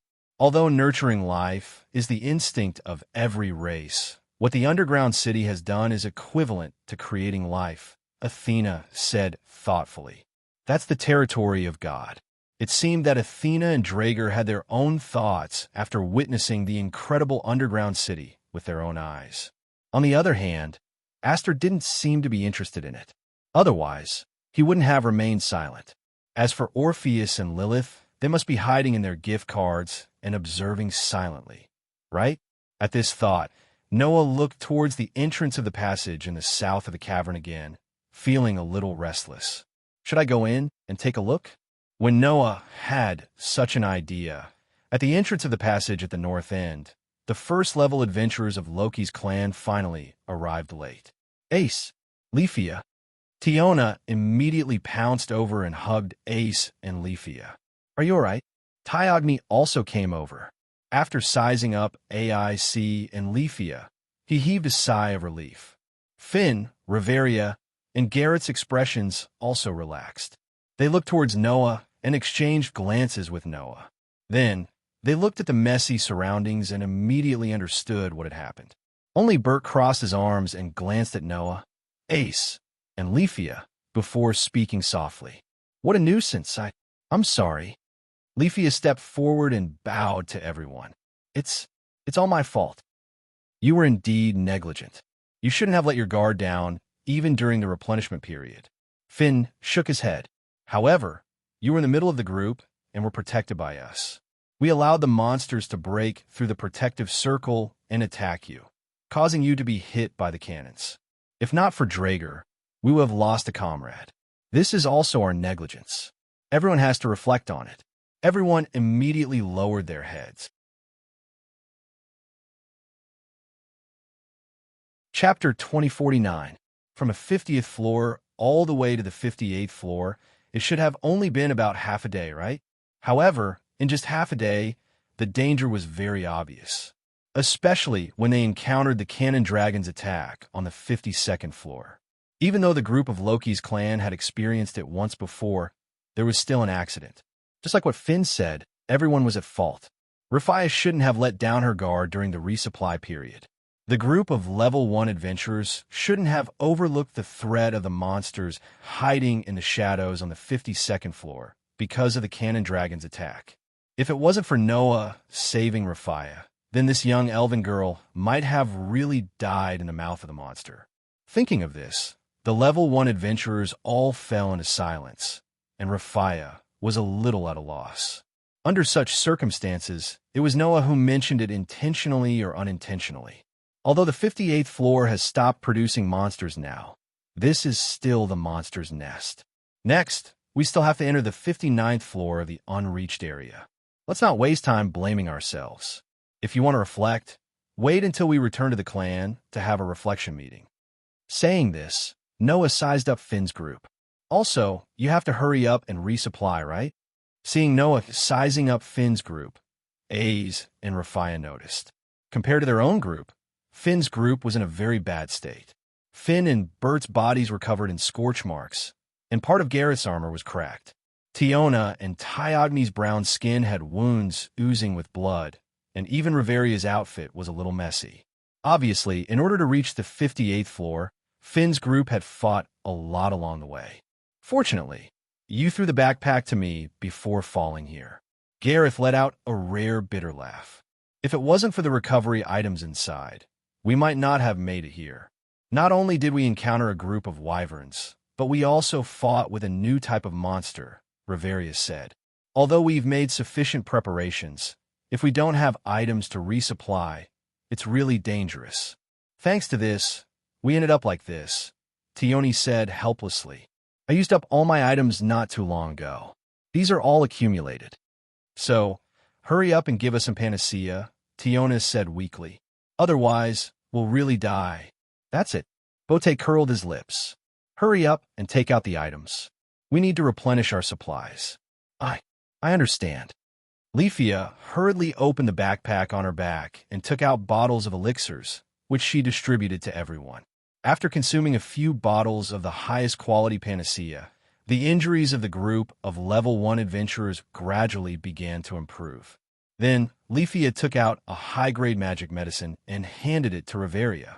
Come to think of it, Riveria should have consumed a lot of spirit power along the way. While everyone was replenishing their supplies, Finn was looking at the entrance to the south with a smile on his childlike face. The 59th level, we're finally reaching it. Hearing this, everyone revealed smiles one after another, letting their excitement replace their self-blame. The arrival of the unreached level would prove that Loki's spawn was one of Eulalia's most powerful spawn. After all, that level was only reached by Zeus's spawn who had climbed to the peak. Entering that floor meant that Loki's clan had finally caught up with the footsteps of the clan that was once known as the strongest in the dungeon's exploration. This was undoubtedly a kind of glory for Loki's spawn. In response, Noah, AIC, and Leafia looked at each other. What's wrong? Finn asked directly when he sensed the abnormality in the three. Is there something wrong? Noah and AIC did not speak. Instead, they turned their gazes to Leafia. Leafia hesitated for a moment. Then, She told Finn and the others about the strange things they encountered on this floor one by one. What? Both Tiona and Tioni were shocked. Those new monsters are all strengthened species that can consume magic stones. You're kidding, right? Bert's eyes became fierce. I've never heard of an entire race of enhancers. Riveria and Gareth also furrowed their brows tightly. My thumb is tingling, which tells me that this is definitely not a normal thing. Finn narrowed his eyes and looked at AIC. And then? Did those new monsters enter the 59th level? Yes. AIC nodded and said softly. I wanted to chase after them, but Noah didn't let me. Of course he won't let you go, Noah said in annoyance. Who knows what's on the 59th level? And what if Finn and the others came right after you left? That's right, Finn agreed. We were attacked by the cannon dragon on the 58th level on the 52nd level. The levels below must be even more dangerous. AIC. Even if you once killed a LV, 6th floor master alone, I won't let you do whatever you want. AIC suddenly became dejected. Of course, AIC didn't know that the reason why Noah didn't let her go was actually because he had a little plan. That was to let AIC and Leafia stay here and wait for Finn and the others. Then he would go in. Unfortunately, before this little plan could be implemented, Finn and the others rushed over. However, we must be prepared to fight the army of new monsters on the 59th level, Finn said. Although I don't know if those new monsters will continue to go down, it's never wrong to be careful. Finn's words made Tiona and Tiorn's face bitter. Do we have to fight those disgusting monsters again? Please, spare me. Not only can those guys spray corrosive liquid, they can also self-destruct. Every time I kill them, I have to dodge them in a hurry. In the end, I still get hit by the splash a few times. I don't have AIC's magic to deflect the corrosive liquid with wind. While Tiona and Tiorn were complaining, Bert was also smacking his lips. Riveria and Garrett's brows were furrowed deeper and deeper, obviously feeling that the situation was getting more and more troublesome. After all, on the last expedition, they couldn't even step into the 52nd level. All of their weapons were dissolved by the larva-type monsters wandering on the 51st level. In the end, they had no choice but to retreat. Now, the 59th level was right in front of them. The monsters that caused them to fail in the last expedition might also be there, so they couldn't help but feel troubled. Hey, Noah, Finn pondered for a moment and then asked, how many magic swords do you still have? About 7 or 8, Noah replied. You've acquired a total of 35 magic swords. Half of them are in the camp for the people in the clan to use. As for the remaining half, some are in the gift card and some are in the backpack. Looking at you guys, the magic sword in the backpack that I left for you should have been used. That's all that's left. 7 or 8. Finn frowned. The situation is a little grim. Finn and the others weren't afraid of the new monster's combat power, but their corrosive liquid. If it was just a spray, it would be fine. The worst thing was that the monsters would self-destruct if they were killed. In this way, close combat would be a lot more dangerous. If there's no other way, then let Riveria and Leafia use magic to deal with the new monsters, Gareth said. Moreover, Riveria also knows how to use defensive magic. With defensive magic, we can be at ease. That's the only way. Finn sighed and then looked at Noah with a serious expression. If it's really necessary, then just do it. Don't worry about us anymore. Noah raised an eyebrow. It seemed that Finn had seen through his plan. Bert, who didn't know what was going on, spoke in disdain. If relying on those small fries was useful, we wouldn't have had to run away the last few times. Shut up. Tiona and Tiona immediately covered Bert's mouth, causing him to struggle madly. The others all looked at Noah. Under everyone's gaze, Noah finally sighed. I understand. Only then did everyone laugh.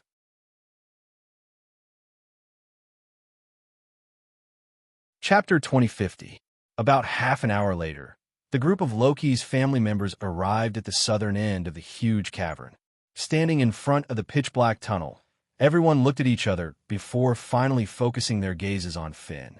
Under the gazes of everyone present, Finn stared at the entrance of the passageway in front of him. He licked his thumb with a thoughtful expression on his face as he muttered to himself. It's a little strange, Hearing this, everyone looked at each other. What's wrong? Noah did not care about anything and asked directly. What's strange about it? I've read the records left by Zeus family members. There's a record of the 59th floor. Finn did not turn around and said directly. According to the records, the terrain of the 59th floor is no longer a labyrinth like the Dragon Pod, but a glacial zone with extremely low temperature.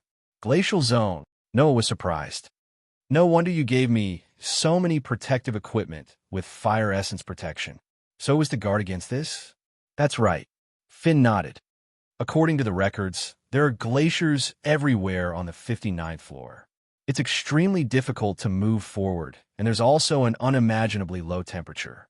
Even at LV, 5 level 1 adventurer will be frozen stiff, and their body will become sluggish. They can barely exert 70% of their combat strength. As for those below LV 5, there's a possibility that they will be frozen into ice directly. As soon as these words came out, Leafia, who was only LV 3, turned pale. Noah, on the other hand, frowned and looked at the tunnel in front of them. If the 59th floor is really that cold, then it's impossible that we didn't feel a little cold standing in front of the tunnel, right? That's why I think it's a little strange. Finn touched his chin. Could it be that the influx of those new monsters caused some changes on the 59th floor? Not necessarily. Noah shook his head. Maybe the environment on the 59th floor itself will change. The environment itself will change. Tiona blinked. Is that even possible? That's impossible, right? Tiona said doubtfully. I've never heard of any floor's environment changing. Nothing is impossible. Noah shrugged. Even the ability to ignore floors has appeared. An entire race of enhancers and monsters that move to other floors have appeared. With so many unbelievable things happening, what else is impossible? Both Tiona and Tiorn were speechless. You're right. Riveria closed her eyes. We're the ones who keep saying that common sense above the 50th floor is useless here. That's right. Gareth lifted his battle axe and said the same thing. In this way, no matter how inconceivable it is, it wouldn't be strange. Everyone fell silent. However, not long after, a rough voice interrupted everyone's silence. What's the point of thinking so much? Bote coldly snorted and directly said, either you go down or scram. We're already here. Is there a third choice? His words were crude, but his reasoning was not. Bert's statement was indeed correct. However, Noah said so. It's not that there's no third choice. Everyone was stunned. Under everyone's stunned gaze, Noah curled his lips and smiled. We can also learn from those cannon dragons and directly blast open the vertical hole leading to the 59th floor on the 58th floor. That way, we can at least peek at the movements of the floors below and decide whether to go down or not. As soon as the statement came out, everyone was speechless. Is your brain filled with boiling water? Bote couldn't help but yell. Do you think it's so easy to open a hole between floors? Even the magic of an old lady can't do that, right? I can't guarantee that I can do it. Riveria opened her eyes. She seemed to be very dissatisfied with Bote calling her an old lady, but her serious personality made her answer honestly. The cannon dragon is a monster specialized in cannon fire, so the power of the cannon fire is amazing. In terms of firepower alone, I shouldn't be able to compete with the cannon dragon. As she said this, Riveria's tone suddenly changed. However, if it's Noah Doria, he should be able to do it, right? That one sentence made everyone reveal a somewhat strange expression. TSK. Bote made a very explicit sound of disgust and spoke in a very displeased manner. Why are you mentioning that bastard? What? Are you jealous again? Tiona giggled and teased. Because you can't do something that little brother Noah can do, so you're upset? It's none of your business. Bote looked as if his tail had been stepped on and exploded. Continue playing with your big double-edged sword. Don't talk too much. Bote's stampeding appearance immediately made everyone laugh. Only Leafia stared at Noah with eyes full of resentment. This caused Noah to feel a chill down his spine, and he muttered in his heart, Did I offend you again? Just as the atmosphere between them started to relax, AIC stared at the entrance of the passageway in front of her, looking as though she had lost her soul. Noah was the first to notice the abnormality of this girl who was usually silent and kept her presence to a minimum. He asked in confusion, "What's wrong?" AIC glanced at Noah and continued to stare at the tunnel in front of her. Her eyes began to ripple. Then, AIC clutched her chest and muttered in confusion, "There's a very strange feeling." A very strange feeling? What kind of feeling is that? When this thought flashed through Noah's mind, two voices that only he could hear suddenly sounded. "Master," Aster suddenly spoke, "I also have a strange feeling." The same goes for this concubine. Athena suddenly spoke up as well. "It feels like there's something familiar, yet strange in front of this tunnel. To be more precise, it should be below." Hearing Aster and Athena's voices, Noah raised his eyebrows and finally looked at the tunnel in front of him. Noah's intuition told him. In front of this tunnel, there was the answer to the puzzle that appeared after entering the 51st floor. The reason for the emergence of the strange larvae monster might be in front of him. Understanding this, Noah closed his eyes. When he opened them again, they had turned into calmness. "Finn," Noah suddenly said, "let's move forward." Finn turned his head and looked at Noah. After seeing Noah's calm expression, he nodded. "Our goal is the 59th floor." Finn smiled. "Since we're already here, there's no reason to retreat." Finn then raised his hand. "Let's go." "Okay." Everyone responded loudly. Only AIC was still in a daze. She seemed to be very concerned about the strange feeling that suddenly appeared in her heart. Under such circumstances, a hand suddenly rested on AIC's head. AIC was suddenly startled and turned her head. "Don't think too much." Noah met AIC's gaze and said, "I'm here." Hearing such a short sentence that gave her a sense of security, AIC's heart unbelievably calmed down. The group of people exchanged glances with each other. Soon after, they suddenly charged forward. This was an equally huge cavern. The scale was more magnificent than the 58th floor directly above. The direction of vision also gave a feeling that it was more spacious than the 58th floor. Inside the huge cave, a lush green forest almost filled the entire space. On the ground, there was a verdant grassland, and there were many colorful flowers. The environment could not be described as not beautiful. At the edge of this sealed cavern, on the surrounding rock walls, vines hung all over the high walls, forming a green wall. On top of the wall, countless flower buds of various sizes hung down like silkworm cocoons. It gave the illusion that something was growing inside. This is the 59th floor?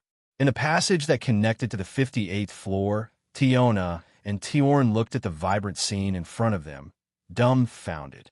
"Finn," Bert said in a doubtful tone, "are you sure this is the Ice River Zone?"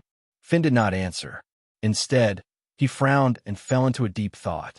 Noah, on the other hand, noticed another scene.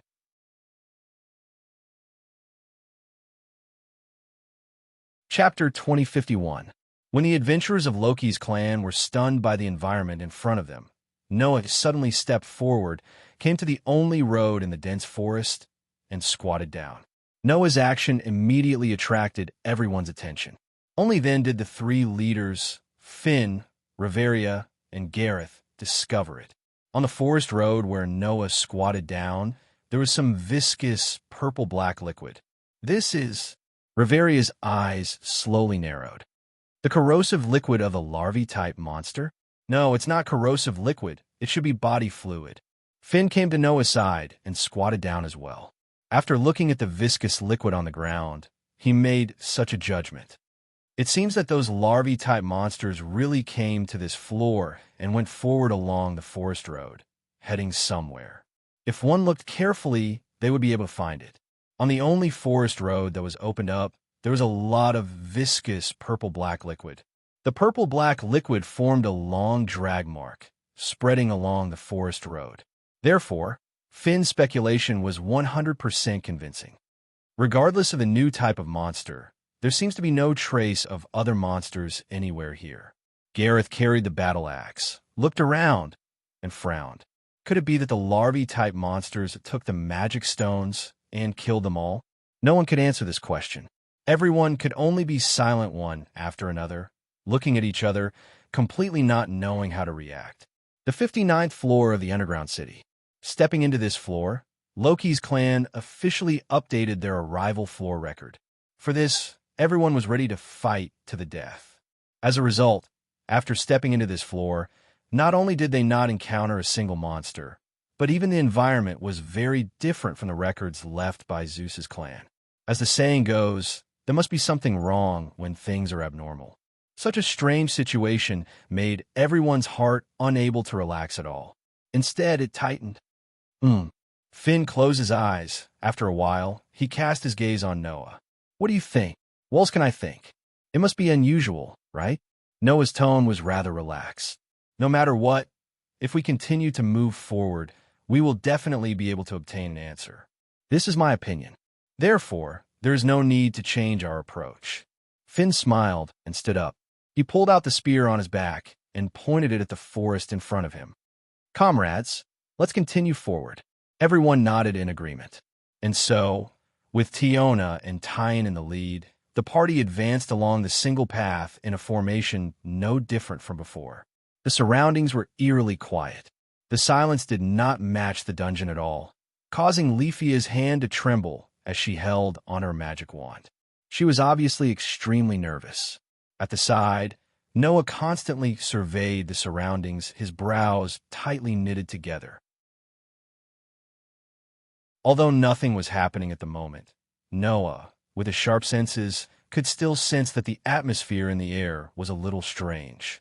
The more they moved forward, the more they felt as though they were stepping into a quagmire. The extremely sticky air made Noah's pitch-black eyes flicker slightly, and he couldn't help but quicken his pace. As he quickened his pace, everyone also unknowingly quickened their pace along with Noah and passed through the forest. Not long after, the monotonous trees and the surroundings began to disappear, and the field of vision in front of them widened. Noah and the rest walked out of the forest and stepped into a gray land. Looking at the vast wilderness in front of them, they were all speechless. Pitter-patter, pitter-patter. Amidst the sounds of viscous objects squeezing each other, countless yellow-green meatballs gathered together in the endless gray wilderness in front of them, covering the entire land. A dense group of larva-like monsters wriggled their bodies while surrounding a massive object, as though they were the subjects of a king. Their elastic but disgusting bodies wriggled up and down, making one shudder in fear. And the massive object that was surrounded by a large group of larva-like monsters was a creature that made one doubt their own eyes. It had beautiful and lustrous long hair draped over its back. It had slender arms, a graceful figure, and a goddess-like appearance. Its body was covered with a colorful coat, but its skin was as green as a plant. Although it had a beauty that could take one's breath away, it didn't have any life, just like a doll. Although the skin color was a little strange, there was no doubt that it was an extremely beautiful girl. However, such a beautiful girl. Only the upper body belonged to the category of human, but the lower body was a real monster. It was a lower body made up of huge petals and countless tentacles. With a goddess-like upper body and a monster-like lower body, the massive object that was beautiful and ugly, sacred and evil stood in the middle of a group of larva-like monsters, as if it had fallen into a deep sleep. Its body was wrapped in vines, and its eyes were tightly closed, looking very peaceful.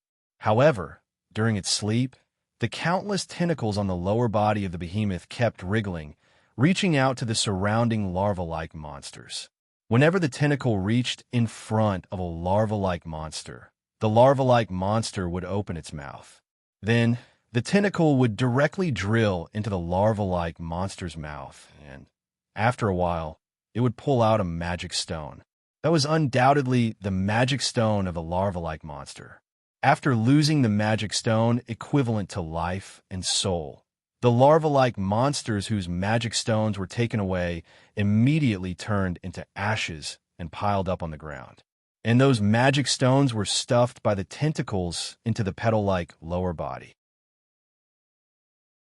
They're a big mouth covered with mucus and fangs open like a man-eating flower, constantly swallowing the magic stones that were stuffed over. The scene beyond everyone's imagination made everyone in Loki's clan fall into a state of shock, and they couldn't recover for a long time. I finally understand. Noah sighed. I understand why those larva-like monsters are like strengtheners, plundering the magic stones of other monsters, and why they collectively migrate to other floors. Unfortunately, I also understand. Finn took a deep breath and stared straight ahead.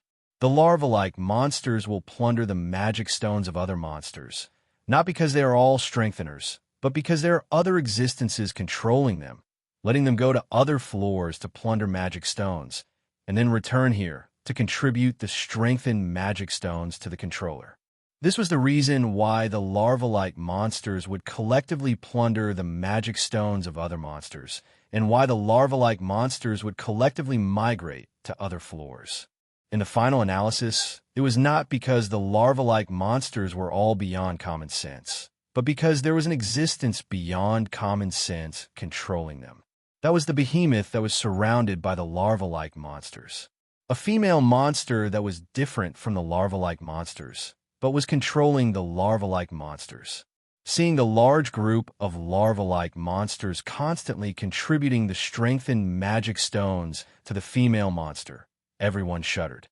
That monster, has it been devouring the strengthened magic stones with this efficiency all the time? Tiona's lips were a little pale. Then how powerful did it get?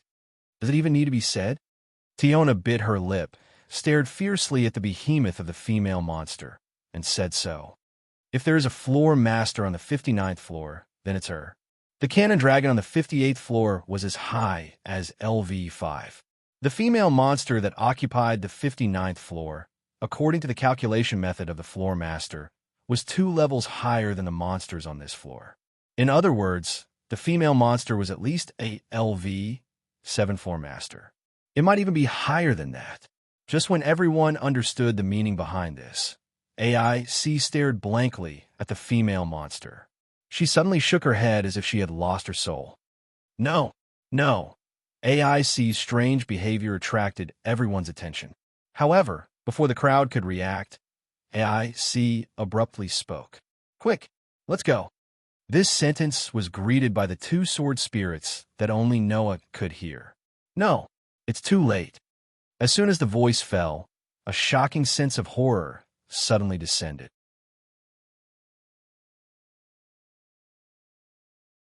Chapter 2052. At this moment, everyone, including Noah, raised their heads abruptly and focused their gazes in front of them.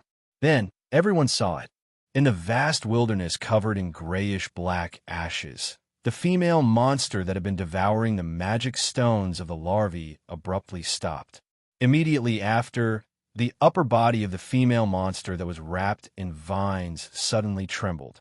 Under the gaze of everyone present, she slowly raised her head and opened her eyes.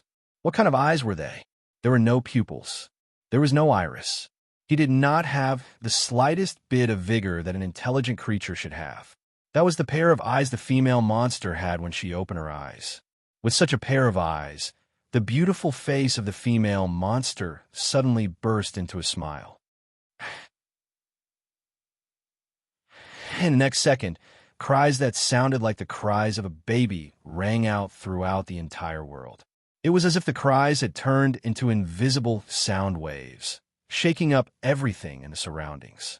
That voice had the beauty of a ballad, but it also had the ugliness of a howl. It was filled with a holy aura, but it also gave off a filthy feeling.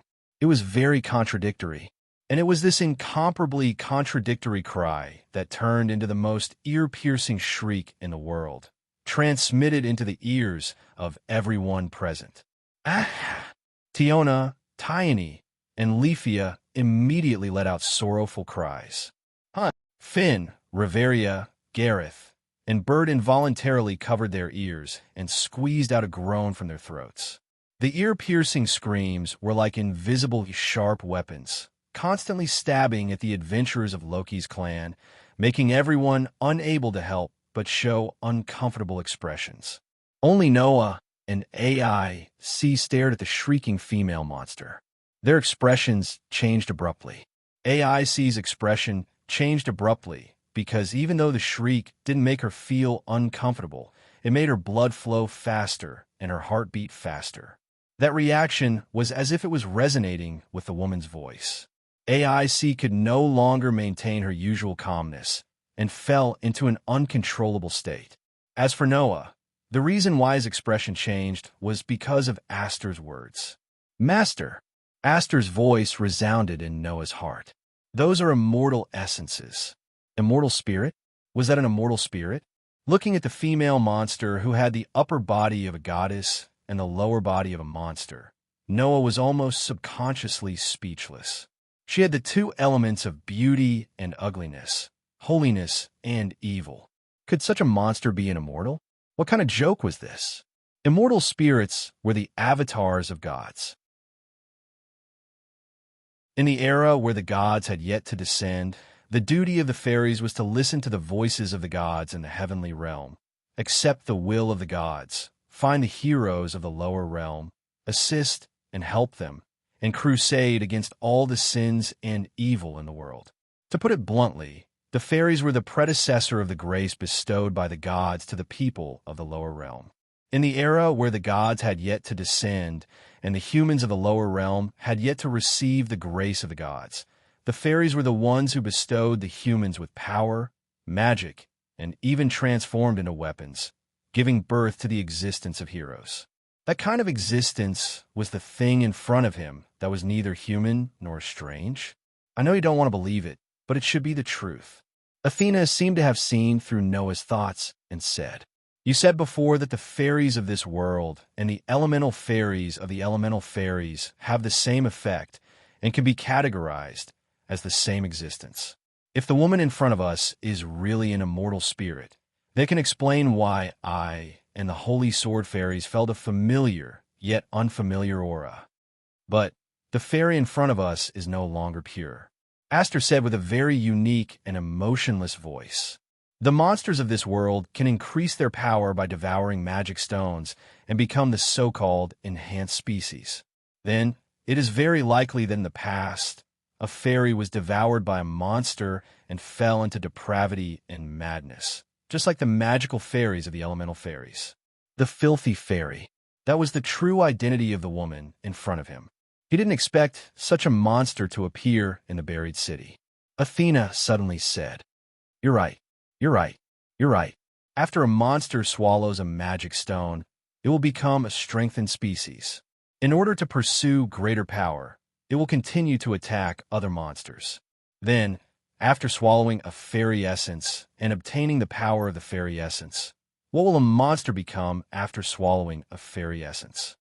Noah understood the meaning of her words almost instantly. Just like how your two contracted fairies can sense each other's existence, the other party should also be able to sense the existence of your two contracted fairies, right? Drake explained Noah's situation. "You're being watched, partner." With that, the female monster turned her head and stared at Noah. No, to be more precise, she was staring at Noah and AIC. Soon after, the female body cried out in joy as she let out a pleasant voice. "Can't find you guys." All of a sudden, apart from Noah, everyone present felt as if their hearts were being squeezed tightly by an invisible hand. Their eyes suddenly widened. The sense of terror in the air suddenly reached its peak. Noah's eyes narrowed, and he suddenly shouted, "Disperse." Everyone present shuddered at the same time. Immediately after, apart from Leafia, who did not have time to react and was hugged by Noah, the rest of the first-level adventurers all scattered at an alarming speed as though they were conditioned reflexes. Whoosh, whoosh, whoosh, whoosh, whoosh. Almost at the same time, a series of sharp, air-piercing sounds were heard in the sky. It was the sound of the filthy, immortal fairies' tentacles turning into spears that pierced through the air and shot down like raindrops. The countless tentacles shrouded down like a torrential downpour and landed heavily on the spot where Noah and the others were a second ago. Bang, bang, bang, bang, bang. A series of explosive sounds rang out. The tentacles that had turned into long spears that descended from the sky carried a terrifying power. They suddenly shattered the ground and pierced through the rock plates, setting off a violent gust of wind. Mixed with a large amount of sand, they shook in all directions. A terrifying shock wave swept out, causing the people who had scattered out of reflex to be affected. One by one, they were blown away, smashing heavily onto the ground. After rolling a few times, they flipped over and jumped up. Noah, who was protecting Leafia, was also affected by the violent shock wave. However, he relaxed his body and drifted away like a lone boat that met a huge wave. He only landed on the ground when the shock wave stopped expanding. As a result, apart from Noah and Leafia, the rest of the first-rank adventurers were reduced to such a sorry state in a single encounter. Ha ha ha ha! The female monster seemed to be amused by the sorry state of AIC and the others. Like an innocent little girl, she let out a bell-like laughter. With such laughter, the filthy immortal fairy glanced at Noah and then at AIC and shouted excitedly, "Eat you them!" Athena's words hit the bull's eye. The filthy immortal fairy really intended to eat Aster and Athena. Perhaps the reason why the filthy immortal fairy suddenly woke up was because she sensed Aster and Athena, who were almost the same kind of immortal fairy. Noah had been targeted, and it wasn't just Noah. Even AIC had been targeted. The sense of terror that permeated the air increased once again. AIC looked at the filthy immortal fairy with eyes that had never wavered before. Why, seeing AIC's abnormal behavior, Tiona, Leafia, and Bert didn't think much of it. However, Finn, Riveria, and Gareth seemed to know something and gritted their teeth. The female immortal fairy turned her gaze and stared at AIC, smiling happily. "Here, become one with me." After saying that, countless tentacles once again turned into a violent storm. Like a deadly poisonous net, they fell from the sky and enveloped the area.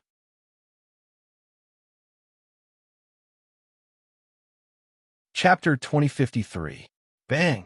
In the middle of the vast cave, in a gray wilderness, a terrifying shockwave violently shook the surroundings following the sound of an explosion.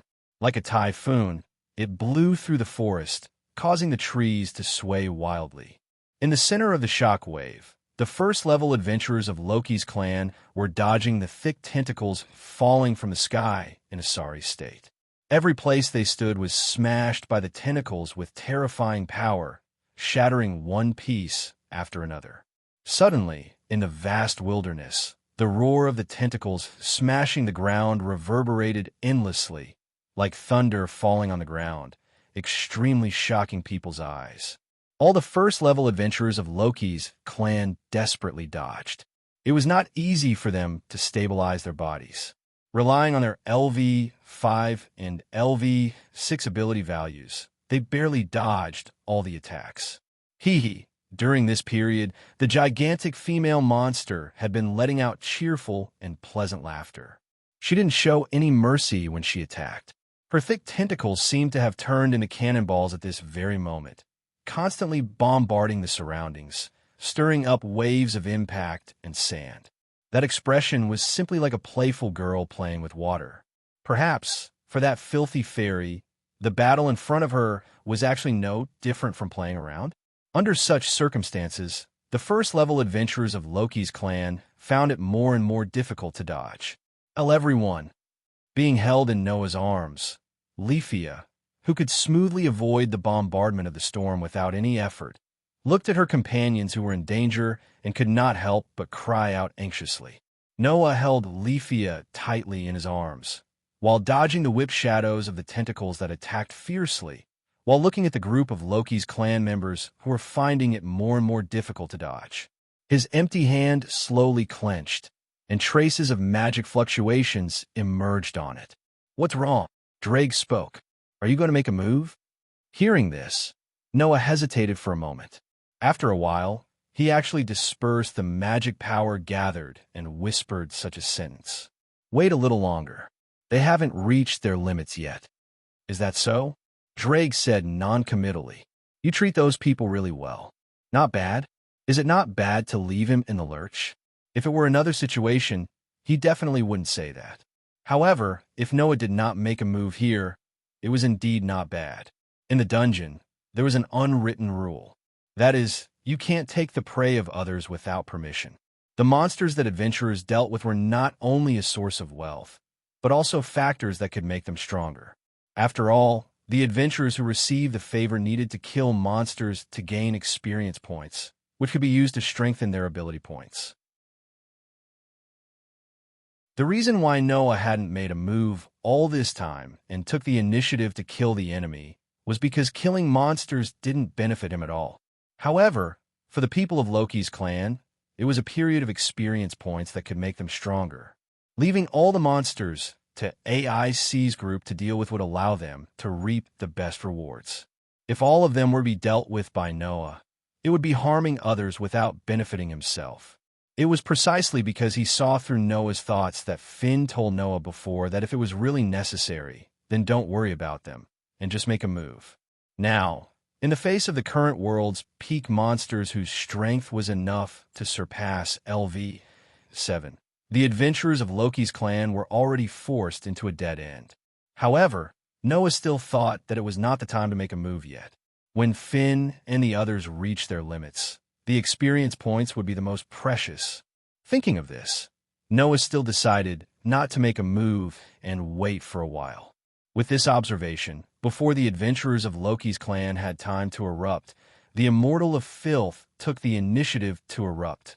Fire, come! With such a light and pleasant voice, a huge magic circle suddenly unfolded in front of the Immortal of Filth. What? Seeing this scene, everyone of Loki's clan was shocked. Impossible! Leafia also exclaimed in shock. What did they see? They saw that the monster was using magic. How? How is this possible? Riveria showed a rare look of shock. How can a brutal monster that follows its instincts cast a spell that requires a focused mind to control the reins of magic and chant the spell? Magic was the power of knowledge.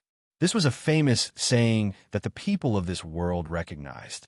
Whether it was the chanting of spells or the control of magic, it was inseparable from the support of knowledge. Therefore, mastering magic had always been a privilege of the people of the lower realm, and there had never been a monster that could use magic. However, the Immortal of Filth in front of them seemed to want to subvert everyone's understanding, and with a pleasant voice, it kept chanting. What's more, it was an extraordinary singing. Roar, roar, fire vortex, red lotus cliff, roar of karmic fire, borrow the power of the sudden strong wind, seal the world, burning sky, burning earth, burning ocean, burning spring, burning mountain, burning life, turn everything into scorched earth, fire the cannon of anger and sigh, pay the price with the life of my beloved hero. The Immortal of Filth's voice seemed to be singing, and it fluently chanted long paragraphs of incantation, causing everyone in Loki's clan to be shocked. There were two reasons for the shock. One was the incantation that the Immortal of Filth was chanting. That was obviously a chant for a super long text. Using such a long incantation to release magic, the power was definitely shocking. At least, although Riveria's magic also had a long chant, the scale was not as big as the Immortal of Filth's. In addition, the Immortal of Filth's chanting speed was shockingly fast. Even Riveria needed a long time to chant the incantation, but the filthy Immortal used less than 3 seconds to chant the large number of incantations. This made everyone realize something. Death was coming. Riveria, Finn's voice lost its calm for the first time. Open the barrier. No. Riveria also lost her composure and shouted loudly. It's too late. Hearing this, Tiona and Tiorn showed a frightened expression. In the name of the Executor, the name given to me is Flame Essence, Incarnation of Flames, Queen of Flames. In the next moment, the Immortal of Filth finished the last syllable of the incantation, and a terrifying magic power rose from her body. No! Leafia's pretty face turned pale. Damn it! Bert growled. This is too much of a joke. Gareth's lips trembled. Under such circumstances, The female monster abruptly smiled and softly chanted the true name of the super-long chant spell. Firestorm. Fiery red color dyed the entire world. Boom! Accompanied by a violent explosion, a terrifying flame burst out from the magic array in front of the Immortal of Filth. It turned into a red storm that swept out with shocking heat. The fiery red high-temperature storm almost became a tornado that reached the ceiling of the cave and shook in all directions like the explosion of a star. The gray earth was burned to ashes. The forest in the distance spontaneously combusted.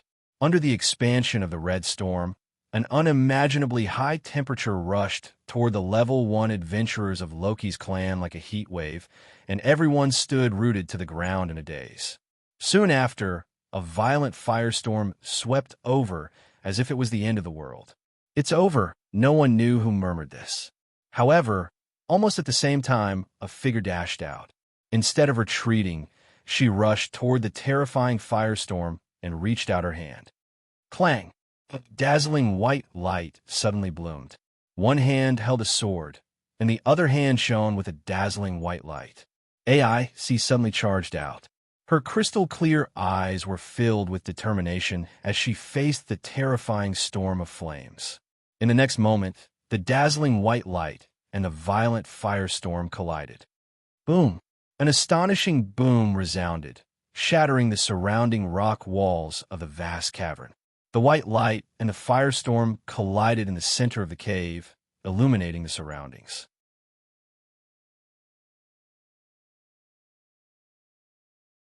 Chapter 2054.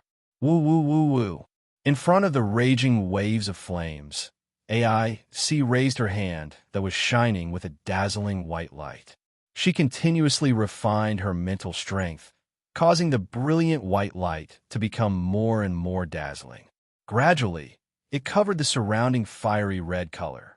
AIC, seeing that AIC was able to withstand the destructive firestorm alone, the Grade 1 adventurers of the Loki clan finally reacted. Noah was also looking at AIC. His eyes lit up when he saw the dazzling white light erupting from AIC's body and withstanding the violent waves of fire. That girl can already use Crush to such an extent. Perhaps it was because of the eruption before a great catastrophe? All in all, the crushing magic that AIC had used up almost all of her mental strength to cast was so dazzling that it could light up the entire cavern that was bigger than Eulalia. The dazzling white light swallowed the storm of flames bit by bit. Finally, it completely enveloped the violent storm of flames. Wong! A trembling sound suddenly rang out. The fiery storm that was covered by the dazzling white light was divided equally by the white lines that suddenly appeared. Bang! In the midst of the explosion, the firestorm that was covered in white lines suddenly exploded, turning into a wave of fiery red wind. Mixed with sparks that filled the sky, it spread out. AIC, who had just managed to shatter the firestorm with great difficulty, was unable to dodge the incoming shockwave and was blown away. Miss AIC, Rafia was shocked. Tiana and Tyan charged forward, leaping into the air and catching AIC, who was flying backwards like a cannonball, in their arms. However, the force that sent AIC flying was very powerful. Even though the Amazon sisters were LV5, they were still pushed back fiercely in the instant they caught AIC in their arms. They only stopped after sliding back for more than 10 meters. Ugh! Both Tiona and Tiona let loose a muffled groan as their slender arms became slightly numb. Cough, cough. AIC directly knelt on the ground and coughed a few times. Her beautiful face had almost lost all color. It wasn't all caused by the injury. It was also due to the large consumption of mental strength.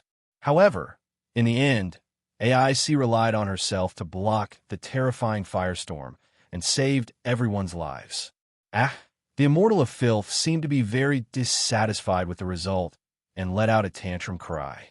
Seeing this scene, Finn, Gareth, and Bert rushed to the front of AIC, Tiona, and protected the three girls behind them, and pointed their weapons at the female monster with vigilance.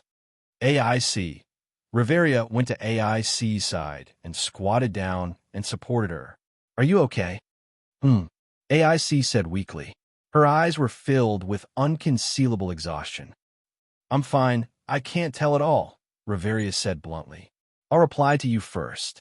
The elixirs are here." Leafia hurriedly carried a large backpack and ran to AIC's side. She hurriedly rummaged through the high-grade elixirs and high-grade magic elixirs and stuffed them all to AIC. "Miss AIC, hurry up and heal." AIC heard Leafia's words and knew that now wasn't the time to be stubborn. She accepted the 2 bottles of elixirs and began to heal. However, it was obvious that the enemy wasn't even willing to give AIC time to heal. "O Earth, roar!" The melodious voice that sounded like a ballad rang out once more. The adventurers of Loki's clan widened their eyes in shock. Shortly after, a pitch-black magical formation unfolded beneath the Immortal of Filth and released pitch-black mana. Undoubtedly, the Immortal of Filth had just used a powerful spell a second ago. Logically speaking, even if she still had some mental strength left, there should be a slight cooldown time after casting such a powerful spell. However, the Immortal of Filth overturned common sense once more. She didn't need the cooldown time after casting the spell and began to chant once more, causing a surge of mana to rise. "Old hag." Bert couldn't help but curse because he was too shaken. "Stop daydreaming. Hurry up and activate the barrier." In fact, before Bert even spoke, Riveria had already begun to move. "Dance, Fairy of the Air, Master of the Light, I have made a pact with the guardian god of the forest. I hope you will play the song of the earth to envelop us and protect us. I implore you to turn into a giant wall of light to protect us." As if to make up for her previous loss of composure, Riveria quickly constructed an incantation. She closed her eyes and raised her wand, causing the magical formation to revolve beneath her. However, the enemy also displayed the same extraordinary chant that she had just performed. "Come, come, come, shell of earth, artifact of black steel, hammer of shining stars. With the contract of creation, I command you to reverse, burn the sky, shatter the ground, build a bridge, combine into one. Descend the axe of the sky, the calamity of destruction." This time, the Immortal of Filth's chant was clearly much shorter than before. It had changed from an extremely long chant to a long chant. This meant that although the next attack wasn't as powerful as the previous one, it was much faster than before. "In the name of the Executor, I command the name Goblin, embodiment of Earth, Queen of Earth." The Immortal of Filth's incantation speed was astonishing, easily surpassing Riveria, who was also chanting a long chant. In the end, the Immortal of Filth still managed to cast her spell before Riveria did. Meteor shower. The light that blossomed from the pitch-black magical formation beneath the Immortal of Filth suddenly converged into a beam and soared into the sky, disappearing into the ceiling. Instantly, the ceiling of the huge cavern turned into a pitch-black night sky. Then, a meteor shower enveloped in black light appeared. Whoosh, whoosh, whoosh, whoosh, whoosh. Sharp piercing sounds rang out, causing meteors to fall from the sky, turning into pitch-black streams of light that enveloped the area below like raindrops. In the nick of time, Riveria promptly released her own defensive magic. Dimension Interception. A transparent light screen rose in front of everyone, protecting everyone behind the barrier. Then, the meteors directly fell on the transparent light screen. Bang, bang, bang, bang, bang. Explosions rang out one after another. The heavy meteor shower bombarded the transparent light curtain and exploded, setting off waves of astonishing flames and shockwaves. The scene that seemed to be constantly bombarded by artillery fire made everyone behind the transparent light screen break out in cold sweat. On the other hand, Riveria gritted her teeth. Just like AIC, she continuously refined her mental strength into mana and infused it into her defensive magic, holding on bitterly. So far, Riveria's defensive spell had saved her companions in the clan countless times. That defensive spell, called Dimension Interception, was famous for its sturdiness and had never been breached. Unfortunately, today, Riveria's fortress was destined to be breached once. Crack! An incomparably subtle but exceptionally ear-piercing cracking sound came from the transparent light screen. At this moment, everyone's complexion changed. Just when everyone couldn't help but despair, a heavy voice abruptly interrupted. Boost! The moment that heavy voice sounded, an incomparably malevolent gauntlet was placed on Riveria's shoulder. Transfer! On the back of the gauntlet, a sparkling and translucent jade flashed with light. At the same time, Riveria felt a powerful force suddenly flowing into her body, fiercely increasing her strength by a large margin. Clang! The transparent light screen, standing in front of everyone, suddenly blossomed with dazzling light and became a lot thicker. Bang, bang, bang, bang, bang. The meteor shower bombarded the light screen from the sky, setting off terrifying flames and shockwaves, but it was unable to shake the light screen. This situation made everyone's spirits rise as they looked at Riveria's side.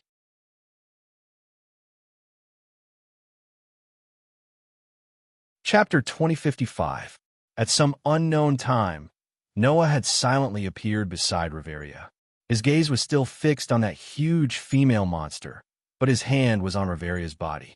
However, in that hand, a sinister dragon claw-like scarlet-red hand covered everything. It tightly gripped Riveria's shoulder, and the jade on the back of the hand blossomed with radiance. That's... Ace, Tiona, Tyene, and Leafia recognized the gauntlet almost immediately. That's... Although Finn, Riveria, and Gareth had never seen a gauntlet before, they were still able to determine what it was based on the current situation. What's that? Bert was the only one who didn't know what was going on, but he understood one thing. That was, with Noah's help, the defensive power of Riveria's barrier greatly increased, blocking the powerful magic of the filthy immortal fairy. Is that why Finn values him so much? The way Bert looked at Noah had already changed. However, the Immortal of Filth was dissatisfied. Seeing that her magic was blocked once again, the filthy immortal's beautiful face finally twisted. She let out a sharp shriek and released an extremely strong negative emotion. As the Immortal of Filth shrieked, countless black shadows began to appear behind it. It was a piece of yellow-green meat covered with mottled patterns. Countless larvae responded to the filthy immortal fairy's call one after another, squirming their bodies of different sizes as they surged forward. The scene of the dense yellow-green meat swarming overmade all of the Loki clan members bite their lips. Even Finn was considering whether he should retreat here, return to the camp, and end this expedition. In the end, Noah was the only one who raised his arm that was covered by a ferocious crimson gauntlet. He stared straight at the larva-type army that was surging forward and spoke indifferently. Let's go. It was a very short sentence, but it made everyone stunned.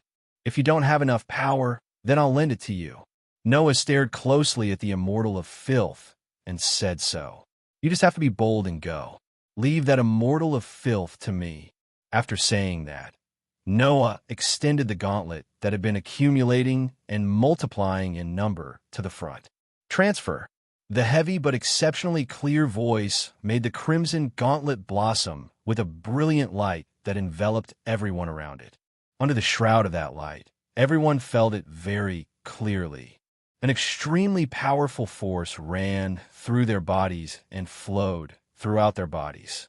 The powerful force brought an instant feeling of omnipotence, making every adventurer of the Loki clan close their eyes and feel the power flowing in their bodies. When they opened their eyes again, all of them were burning with fighting spirit. There was no need for words, no need for extra motivation. The powerful force flowing in their bodies made every adventurer of Loki's clan feel hot all over, and their fighting spirit instantly rose to the peak. Go! Following Finn's order, except for Riveria and Leafia, the rest of the adventurers stomped on the ground and rushed out. Ooh! Finn, Gareth, Bert, Tiona all roared and bravely charged into the group of monsters. A's body was surrounded by a whirlwind like whirlwind. Her pair of crystal-clear eyes flickered with a frightening expression as she also charged into the group of monsters. On one side was an endless army of larvae. On the other side was an adventurer group whose power had skyrocketed. The two sides met after a second and launched a fierce confrontation. The spear in Finn's hand at this moment turned into a windmill that swept away thousands of troops. The battle axe in Gareth's hand turned into a heavy hammer that thundered like thunder. The pair of silver boots on Bert's feet turned into flashes of lightning at this moment. The dual blades and battle axes in Tiona's hands also turned into raging waves of wind and rain at this moment. The group of Level 1 adventurers charged into the army of larvae. The tips of their spears, axes, boots, and swords repeatedly fell on the bodies of the larvae and beheaded them on the spot. Poochie, poochie, poochie, poochie. The sound of silk being torn apart constantly echoed, causing the larvae to fall one after another. Bang, bang, bang, bang, bang. The larvae that fell immediately exploded one after another, causing purplish-black corrosive liquid to spray in all directions.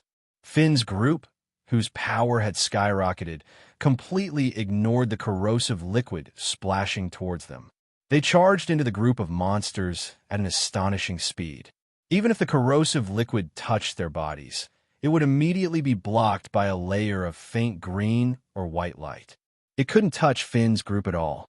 The green and white light were naturally the magic of Riveria and Leafia. Echo, pass on the wishes, robes of the forest, holy grail of exorcism, transform into a shield. The two elven archmages raised their wands high up as magic circles revolved beneath their feet.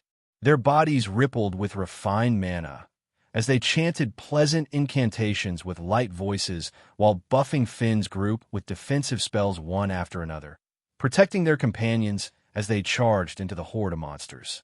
Under such circumstances, Finn, Gareth, Bert, Tiona, and Tiona's group charged even more fearlessly. The weapons in their hands danced like bolts of lightning as they beheaded one monster after another. As for A's, who was surrounded by whirlwinds, she didn't even need to cast defensive spells. She relied on the invisible winds that wrapped around her body to deflect the corrosive liquid from the larvae's self-destruction. The thin sword in her hand turned into streaks of silver light that slashed in all directions. For a time, the endless army of monsters couldn't even touch the people of Loki's clan. They were killed several times by AIC's group, and their numbers decreased sharply. At this moment, A's, Finn, Gareth, Bert, Tiona, and Tyogni had all become meat grinders, shredding all the monsters in their path. In less than 30 seconds, they had killed 1/10 of the larvae army. The female monster let out a furious shriek. As if she couldn't bear to watch any longer, a terrifying amount of magic power surged from her body. Fire, come. That was the beginning of a long chant spell called Firestorm. Roar, roar, roar. Fire vortex, red lotus cliff, karmic roar, borrowing the power of the sudden strong wind to seal the world, the burning sky, the burning earth, the burning ocean, the burning springs, the burning mountains, the burning life, turning everything into scorched earth, setting off the horn of anger and sigh.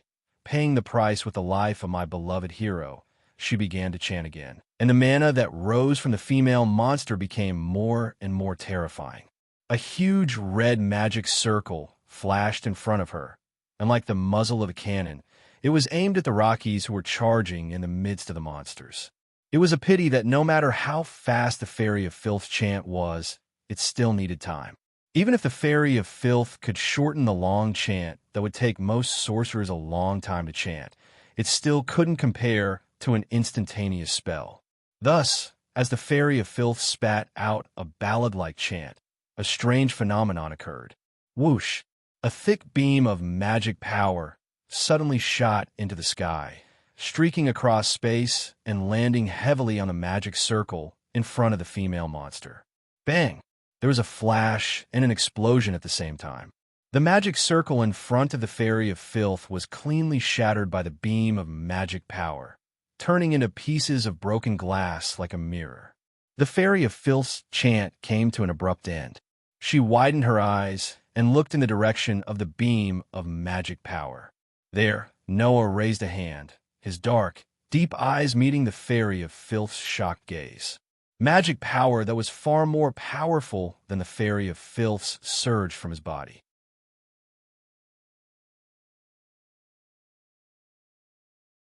Chapter 2056.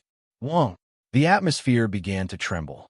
The terrifying mana fluctuations turned into surging gales that continuously swirled within the huge cavern.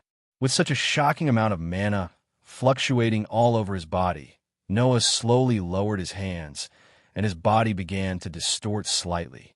Sensing the terrifying movement, whether it was A's, Finn, Gareth, Bert, Tiona, and Tiona who were charging in the group of monsters, or Averia and Leafia who were chanting incantations, they all stopped what they were doing and looked over. Thus, everyone present clearly saw it. The appearance of a young man who was fluctuating with terrifying mana fluctuations began to change. That extremely ordinary face that did not have the slightest bit of outstanding features faded bit by bit. It was replaced by another face. It was a face that everyone in Eulalia was extremely familiar with. Bert's eyes suddenly widened to the limit when he saw that face, not to mention those who knew about it for the time being. At this moment, Noah finally returned to his original appearance. In order to change his appearance, not only did Noah constantly provide mana to support the transformation, but he also tried his best to suppress the circulation of mana in his body in order to eliminate his own aura and presence, so as to not expose his overly powerful aura. In this way, it was equivalent to letting Noah suppress most of his power. Now that Noah had slightly used his true form, the mana in his body could no longer be suppressed. It rapidly surged like a raging wave, causing Noah's aura and presence to skyrocket. He did not even maintain his transformation and returned to his original appearance. Under everyone's gaze, Noah met the Immortal of Filth's still astonished gaze and narrowed his eyes. I don't know who you are, nor do I know why you were devoured by monsters and turned into this filthy appearance. But I know that if you still have your rationality before you were devoured, you must be in great pain to see yourself like this, right? Noah said softly. So, you can be free here. With that, the mana fluctuations that surged from Noah's body gradually began to transform into phosphorescent energy. The phosphorescent energy was like a flame that burned on Noah's body bit by bit until it became extremely violent and reached the ceiling of the cavern. That incomparably violent power caused everyone in Loki's clan to fall into shock. Then, everyone present realized what was going on. Noah was ready to crusade against the filthy immortal. He was going to crusade against a female monster that could even surpass Eulalia's most powerful LV, 7 magic power. Mr. Noah. Leafia could not help but speak up. Please wait. Don't. Noah did not turn his head. His voice was strong and powerful as he looked at the immortal. My opponent is just a fallen immortal. My Aster will never lose. Aster? Leafia was startled. Aster? Finn and the rest were stunned as well. Aster? AIC muttered the name softly. Aster? The Immortal of Filth also tilted his head and repeated the name of the strongest sword spirit like a parrot. Under such circumstances, Noah smiled indifferently. Open your eyes wide and see clearly. Noah raised one hand and said, What is a true immortal? On the back of Noah's hand, the crisscrossing sword imprint formed by the sword spirit suddenly lit up, bursting with a burst of dazzling light particles that suddenly appeared in the air and slowly floated out. The moment the light particles appeared, the Immortal of Filth's eyes widened once again. AIC, on the other hand, felt her heart beating faster than ever before. The blood in her body began to heat up, causing her starry eyes to ripple. Then, the light particles began to gather and gradually condensed into a human figure. A silvery white, waist-length hair hung down softly. Her white skin was as smooth as a pearl. The hem of her dress swayed gently in the wind.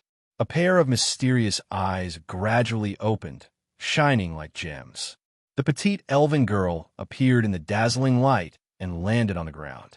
That's Finn, Riveria, Gareth, Bert, Tiona, Tyogny, and Rafia were all stunned. AIC's eyes couldn't help but waver. She looked straight at the petite elf girl and squeezed out two words with difficulty. Immortal essence, beautiful, holy, pure, stainless. These words seemed to have been prepared for the girl who appeared in the light, and all of them gathered in that petite body. That's right, this was a true immortal. The immortal of filth looked at Aster in a trance, and his entire body began to tremble. The filthy immortal fairy's joyful cry echoed in the air like a roar. The female monster, who was in pursuit of great power and craved to devour immortal essence, instinctively felt that it was the most delicious food. Therefore, the filthy immortal spirit cried tears of joy. Aster, Aster. The filthy immortal fairy, on the other hand, repeated the name she had just learned in an innocent and happy voice. Eat you. Become one with me. Aster.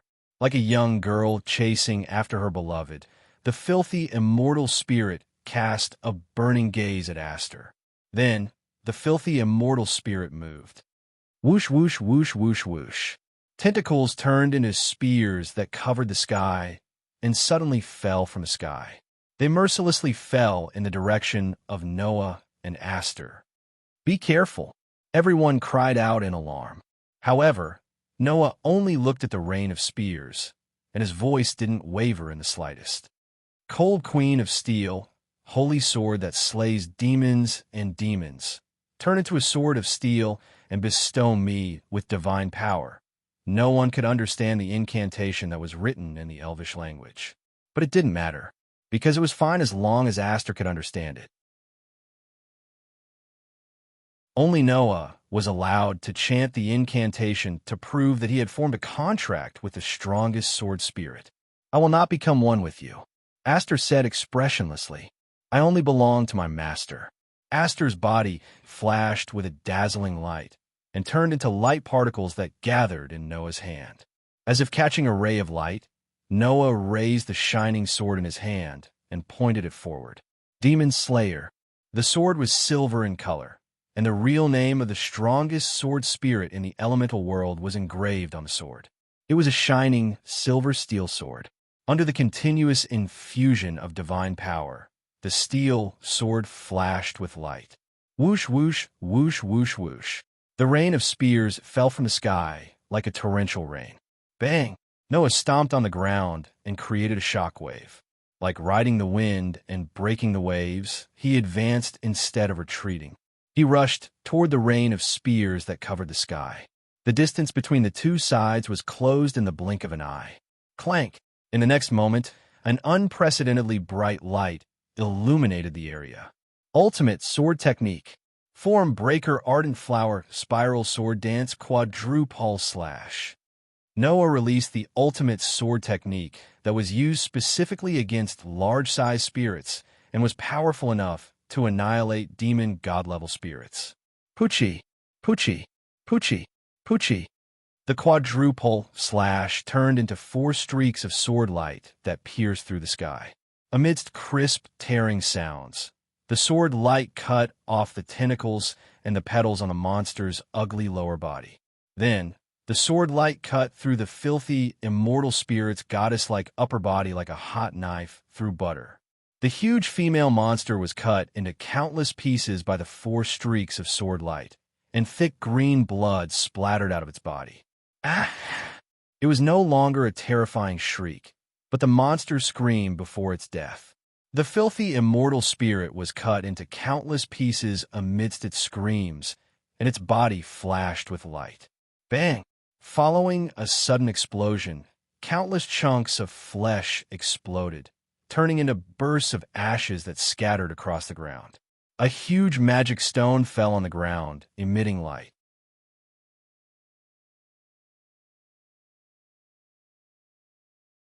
Chapter 2057. There was a sudden silence. The army of larvae suddenly stopped moving. They froze on the spot as if they were in a daze and did not move anymore.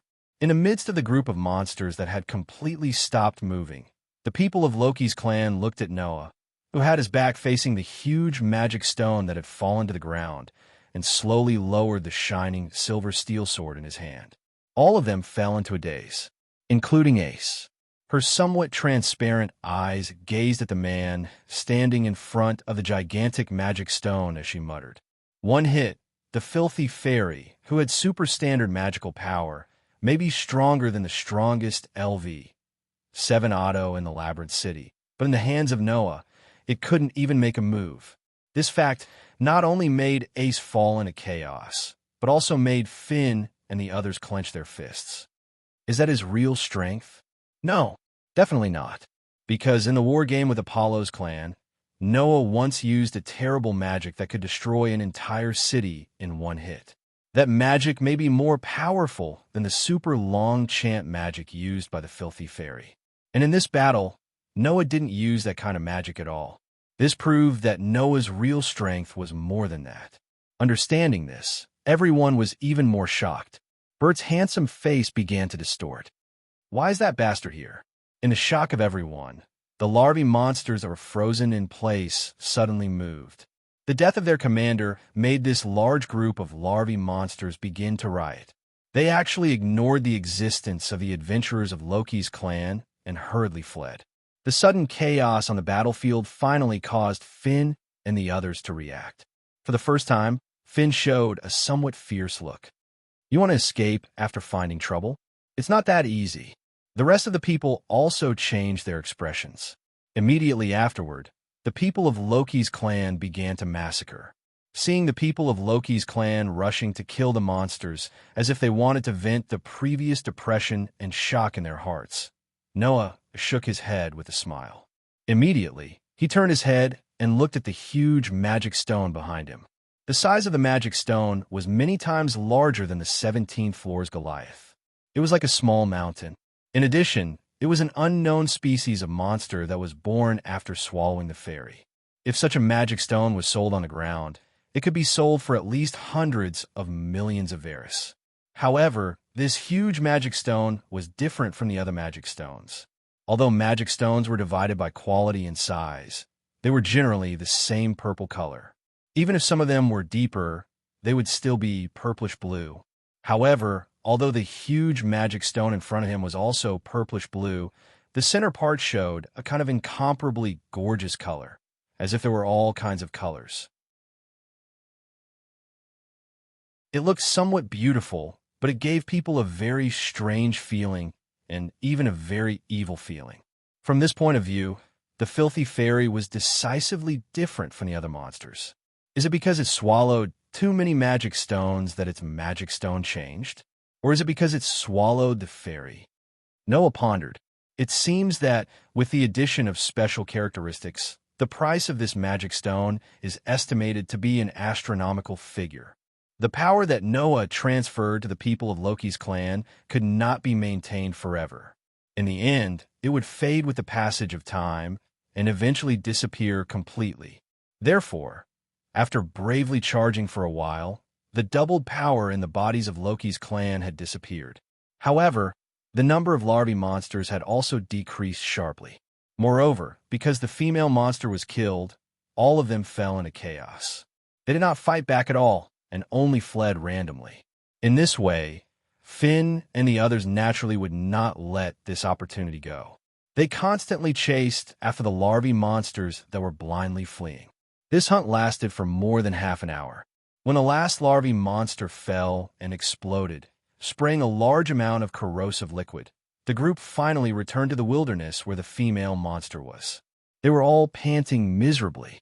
However, even though he was panting, Bert still rushed all the way back and directly rushed in the direction of Noah, cursing as he ran. "You bastard!" Seeing Bert's fierce look, Tiona and Tioni were shocked and hurriedly rushed up to hold Bert down. "What are you doing?" Bert struggled with all his might. "Let go of me." A Grade 1 adventurer's desperate struggle was simply like a raging bull, easily flinging any adult into the air.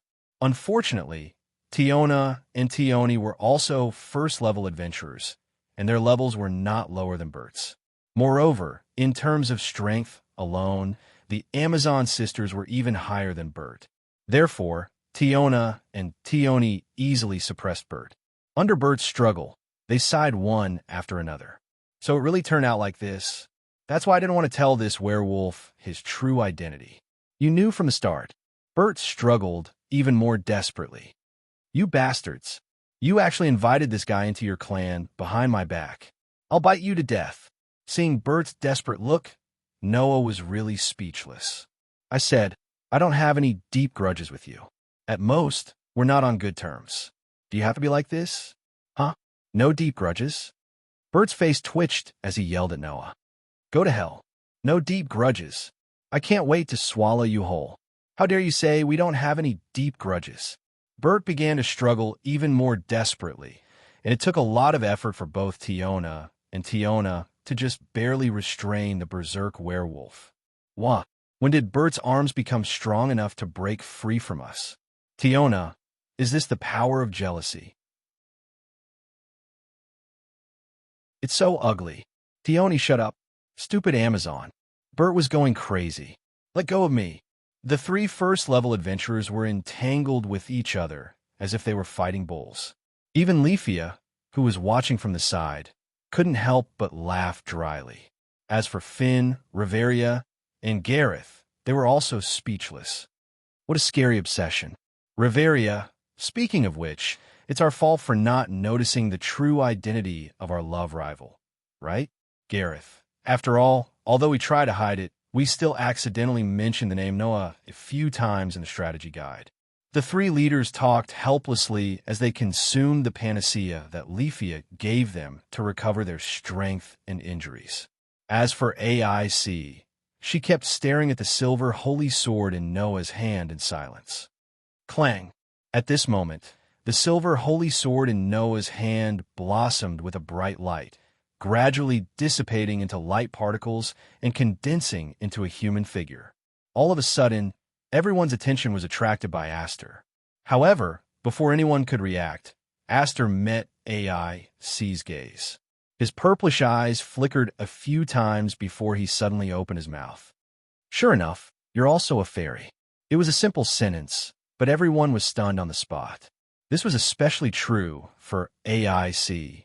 Her crystal-clear eyes started to tremble violently, and her usually emotionless face started to show obvious emotions. In the end, Noah became the first person to be surprised. What? Noah looked at AIC in astonishment. You're a fairy? Not only Noah, but even Tioni, Leafia, and Bert looked at AIC in astonishment. Only Finn, Riveria, and Gareth looked at each other and fell into silence. The scene once again fell into silence. However, the silence this time was different from before. There was no oppressive feeling, but a faint sense of heaviness.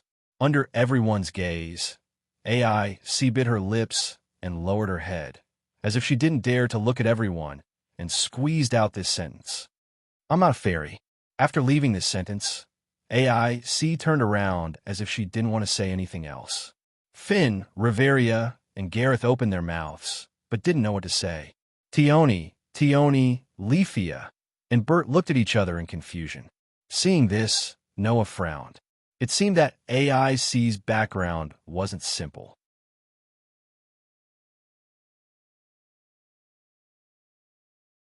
Chapter 2058. When night fell on the ground, in the bottomless underground city, in the camp of the Loki clan, the atmosphere also became a little quiet. Some of the Loki's members were responsible for patrolling and keeping watch, making the entire Loki's camp feel heavily guarded. However, compared to the time during the day, the atmosphere now was actually more relaxed. Because during the daytime, although the Loki's camp was heavily guarded, there were no level 1 adventurers in the camp. Now, the level 1 adventurers of the Loki's clan had all returned to the camp, making everyone feel a little relieved. Naturally, the atmosphere was not as tense as it was during the day. Yes, Noah and the others returned to the camp. Not long ago, after completely conquering the unreached 59th floor, Finn didn't act rashly. Instead, he gave the order to return to the camp and end this expedition. No one objected to this decision, although there were still some materials in Noah's gift card that could support them in conquering another floor. The whole day of conquering had already made everyone physically and mentally exhausted. That's the part that couldn't be recovered by items.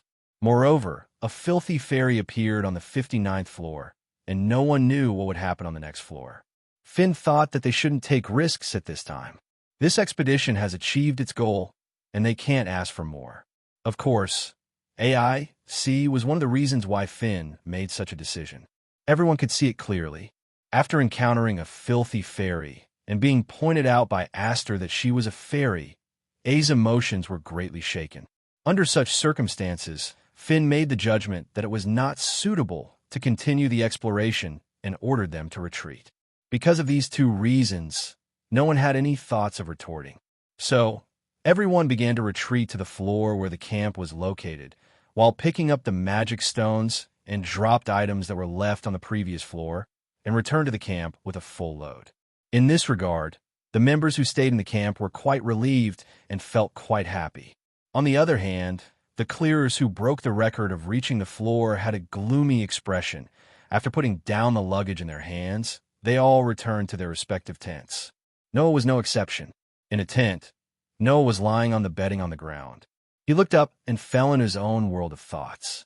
At this time, Noah had already suppressed the circulation of the energy in his body and transformed again to hide his true identity. Bert gritted his teeth at Noah's behavior, but under Finn's instructions, he expressed his displeasure that he wouldn't expose Noah's true identity. After all, in that case, the one who would suffer would definitely not be Noah, but Loki's clan. Bert would not do such a thing as harm to others and himself. However, the werewolf's attitude toward Noah had obviously worsened. However, the reason Noah was lying in the tent in a daze was not because of Bert, but because of AIC, Immortal Essence. In this trip to the underground city, Noah had seen a lot of the mysteries and dangers of the labyrinth that he didn't have the chance to see before.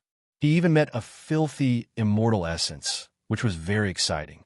However, Noah didn't expect that under such circumstances, AIC's identity would be revealed. If that girl is a fairy, then the reason why I could vaguely feel the presence of a filthy Immortal Essence and had the same reaction as Aster and Athena. Noah thought bitterly. But if that girl is really a fairy, then I should be able to sense it. Noah originally had the ability to sense things that others didn't have. Coupled with his keen intuition, if AIC was really a fairy, then Noah would be able to recognize her at first glance. This wasn't something strange. In fact, even if it wasn't Noah, almost anyone in this world could recognize a fairy. This was because fairies were the avatars of gods. In this world, although the gods had sealed their powers, even if they only had the power of a mortal, they would still emit some divine aura to let others understand their identity as gods. Naturally, fairies who were known as the avatars of gods were in the same situation. If a fairy appeared in front of people, they would definitely be able to recognize her. However, Noah didn't sense the presence of a fairy on AIC. Seeing the shocked expressions on Tiona, Tioni, Rafia, and Bert's faces when they found out about this, it was likely that these people who spent all their time with AIC didn't know about this either. However, Finn, Riveria, and Gareth seemed to know something. This proved that even if AIC wasn't a fairy, she was still closely related to one. Otherwise, Aster wouldn't have suddenly pointed out AIC like that. Eulalie's strongest swordswoman doesn't seem to be as simple and innocent as she seems.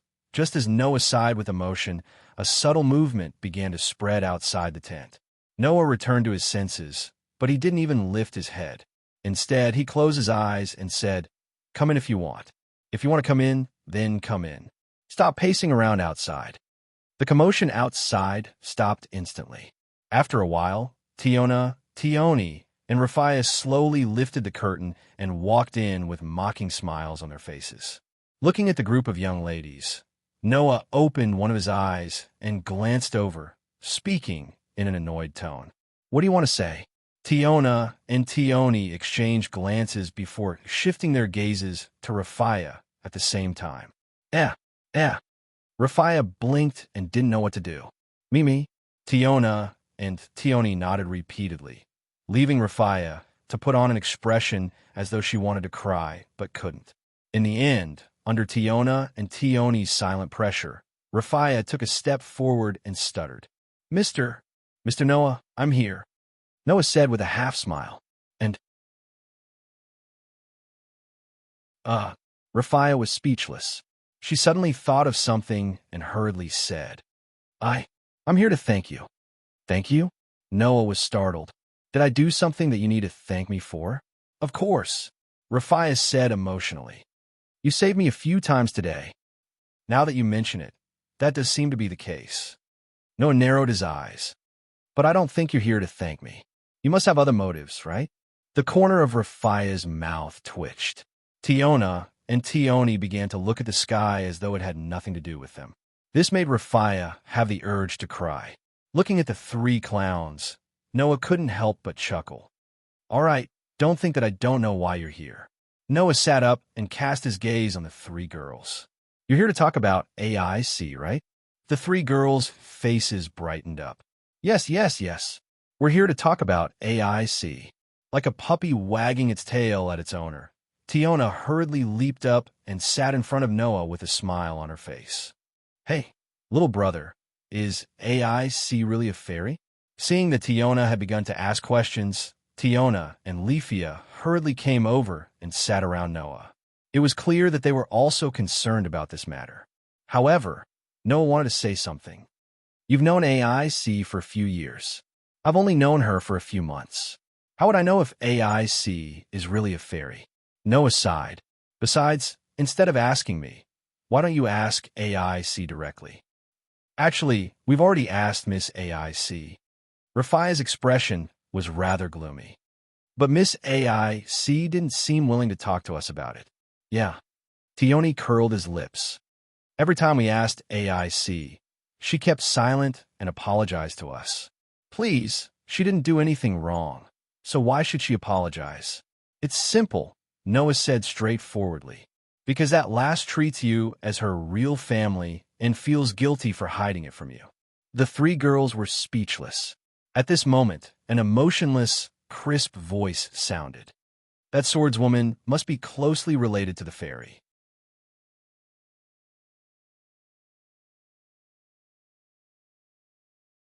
Chapter 2059. That swordswoman must be closely related to immortals. When such a sentence echoed in the space of the tent, a burst of dazzling light blossomed in the same way. Tiona, Tioni, and Leafia's eyes were blinded by the sudden light. They cried out in surprise and subconsciously shielded their eyes with their hands.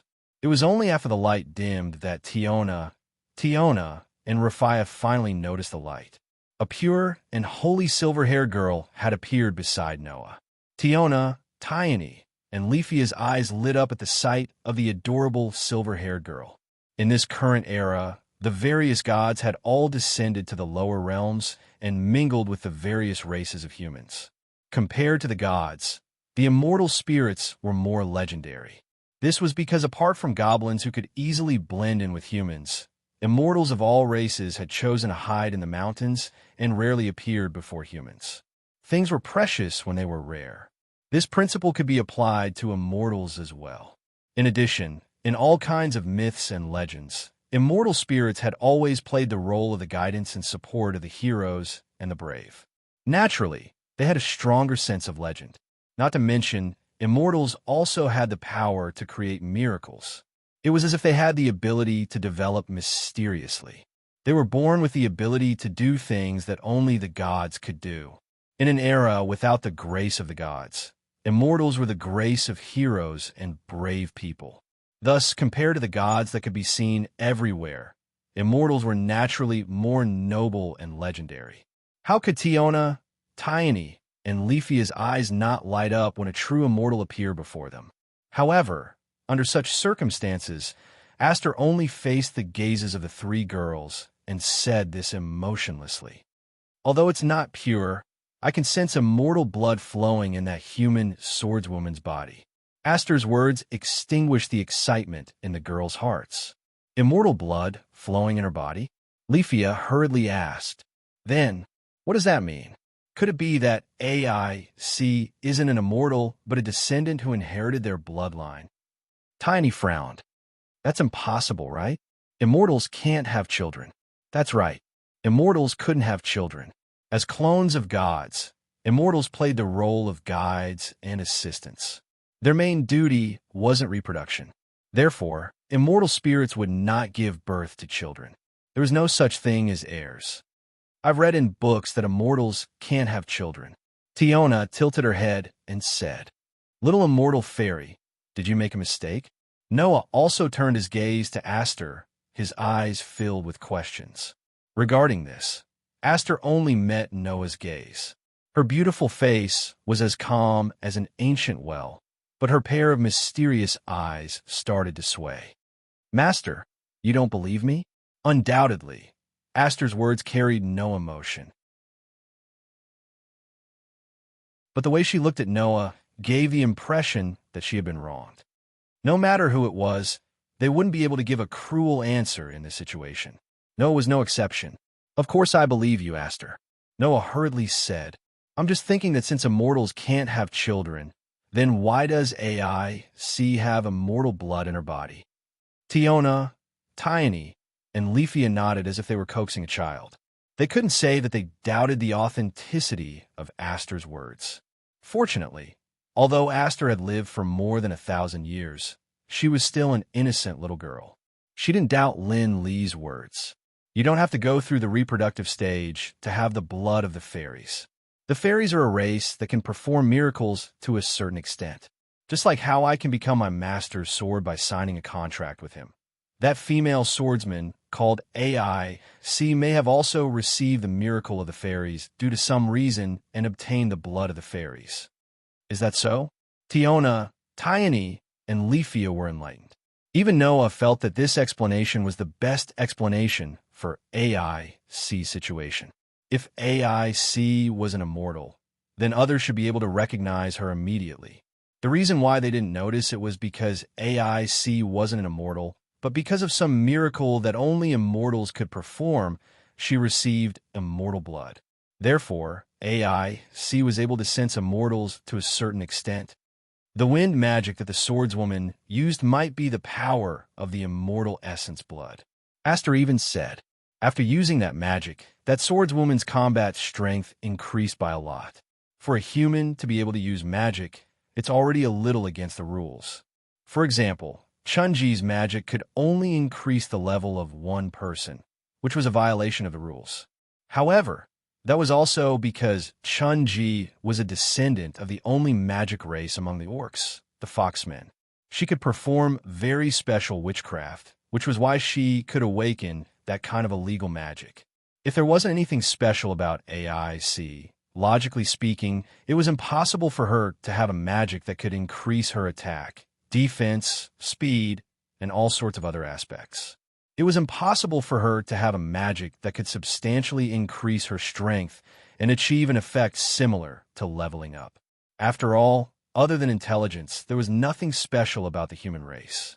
So, AIC must have inherited the bloodline of a wind immortal, which allowed her to possess magic that humans don't have. Tioni nodded. If that's the case, then it explains why AIC's magic is so powerful.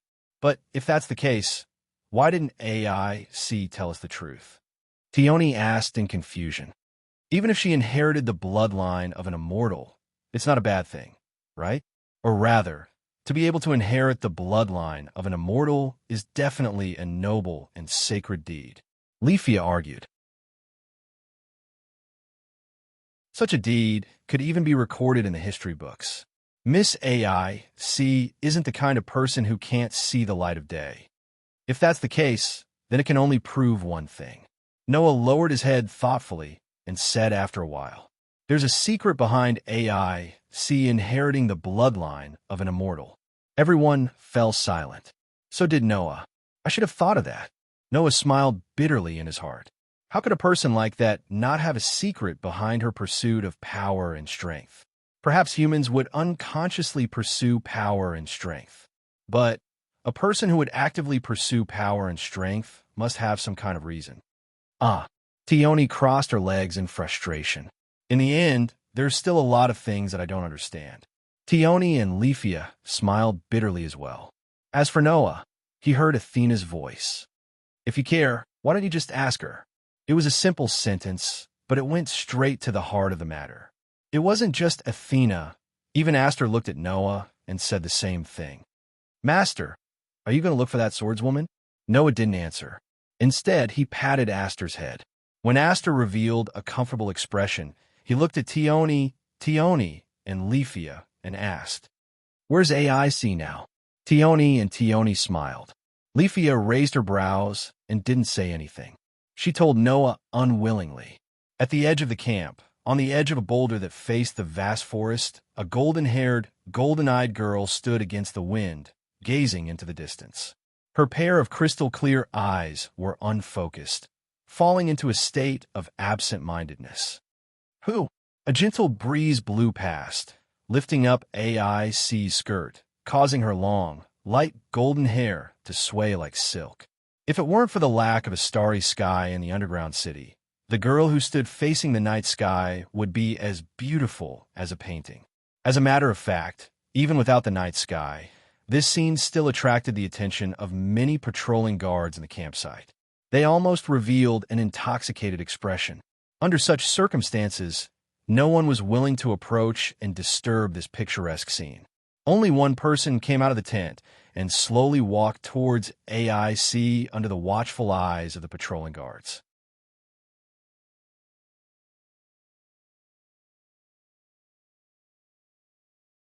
Chapter 2060. Perhaps it was the sound of footsteps behind her that woke her up from her absent-minded state.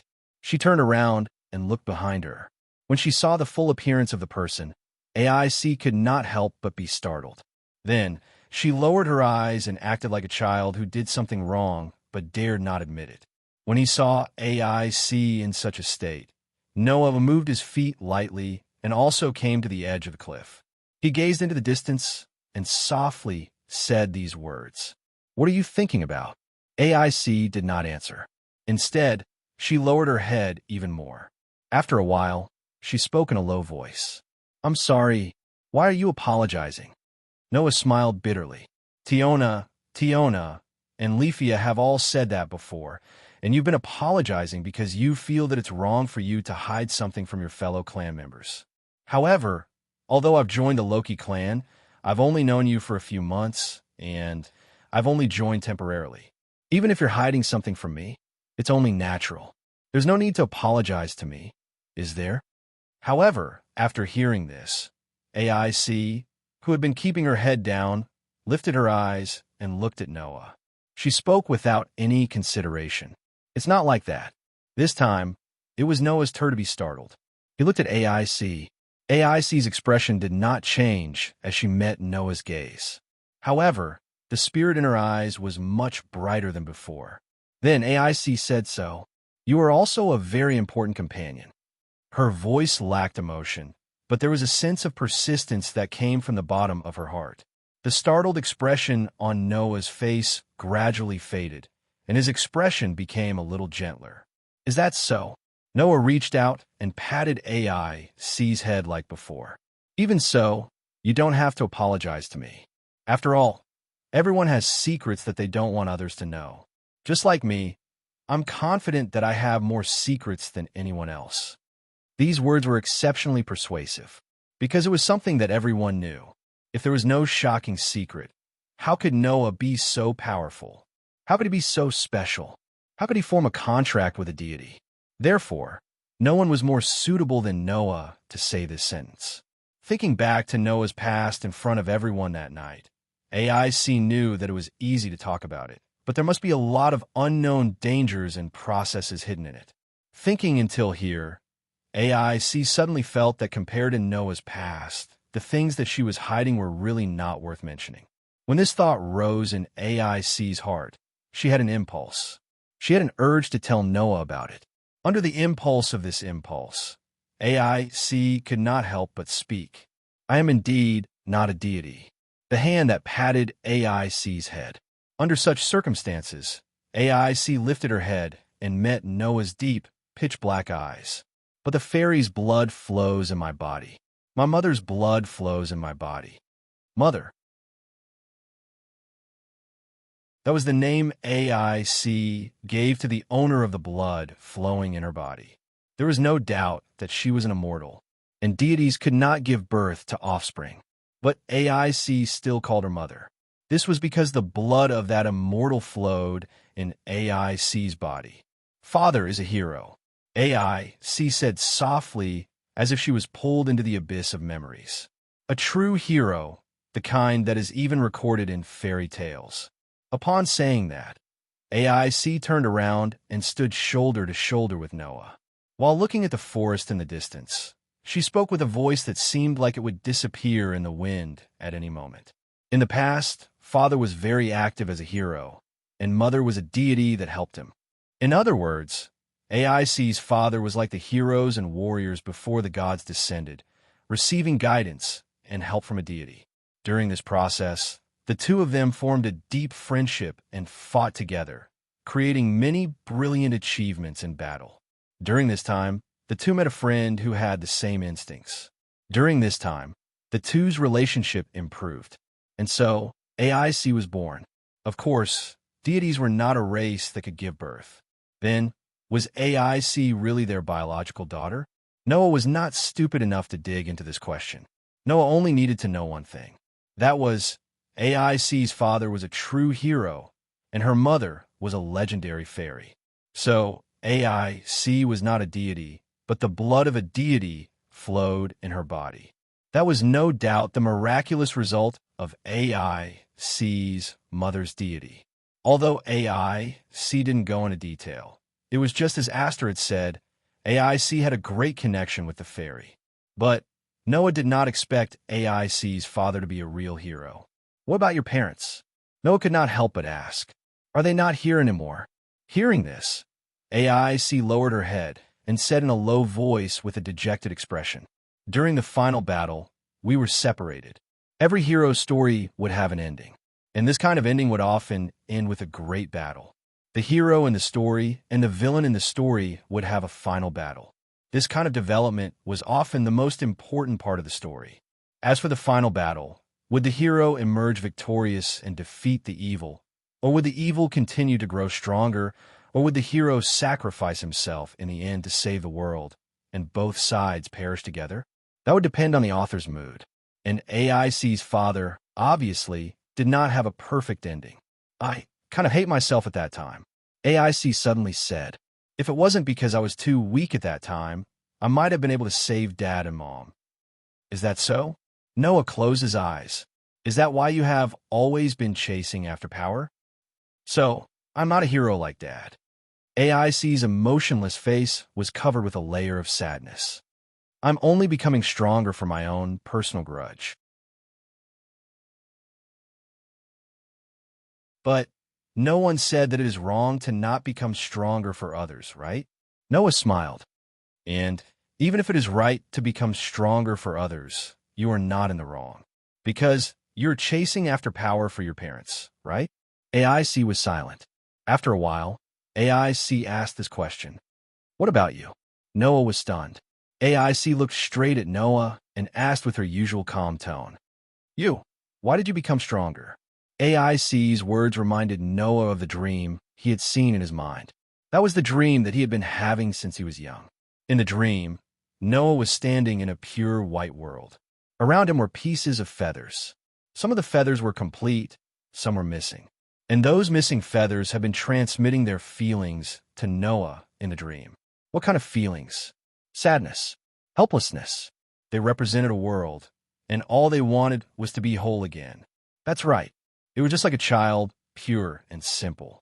Now that he thought about it, it was the reason why Noah had the urge to become stronger in the first place. Because Noah wanted to respond to them, in response to the pieces of incomplete feathers. So, Noah smiled and answered from the bottom of his heart. Someone asked me for help. I want to help them, so I have to become stronger first. It was a simple sentence, but it perfectly explained the nature of Noah's pursuit of power. And this answer seemed to be out of AIC's expectations. AIC looked at Noah blankly until Noah looked at her. Then she smiled. Is that so? AIC retracted her gaze and continued to look into the distance, leaving behind a sentence that was carried away by the wind. You are really something. Something. Noah sighed in a non-committal manner. Together with AIC, he looked at the endless sea of trees and said calmly and helplessly, maybe I'm just being a busybody? Noah and AIC didn't say anything else after that. Both of them looked at the sea of trees in front of them silently, shoulder to shoulder, and let the silence spread between them. However, the atmosphere was not uncomfortable at all. Instead, it gave them a warm feeling.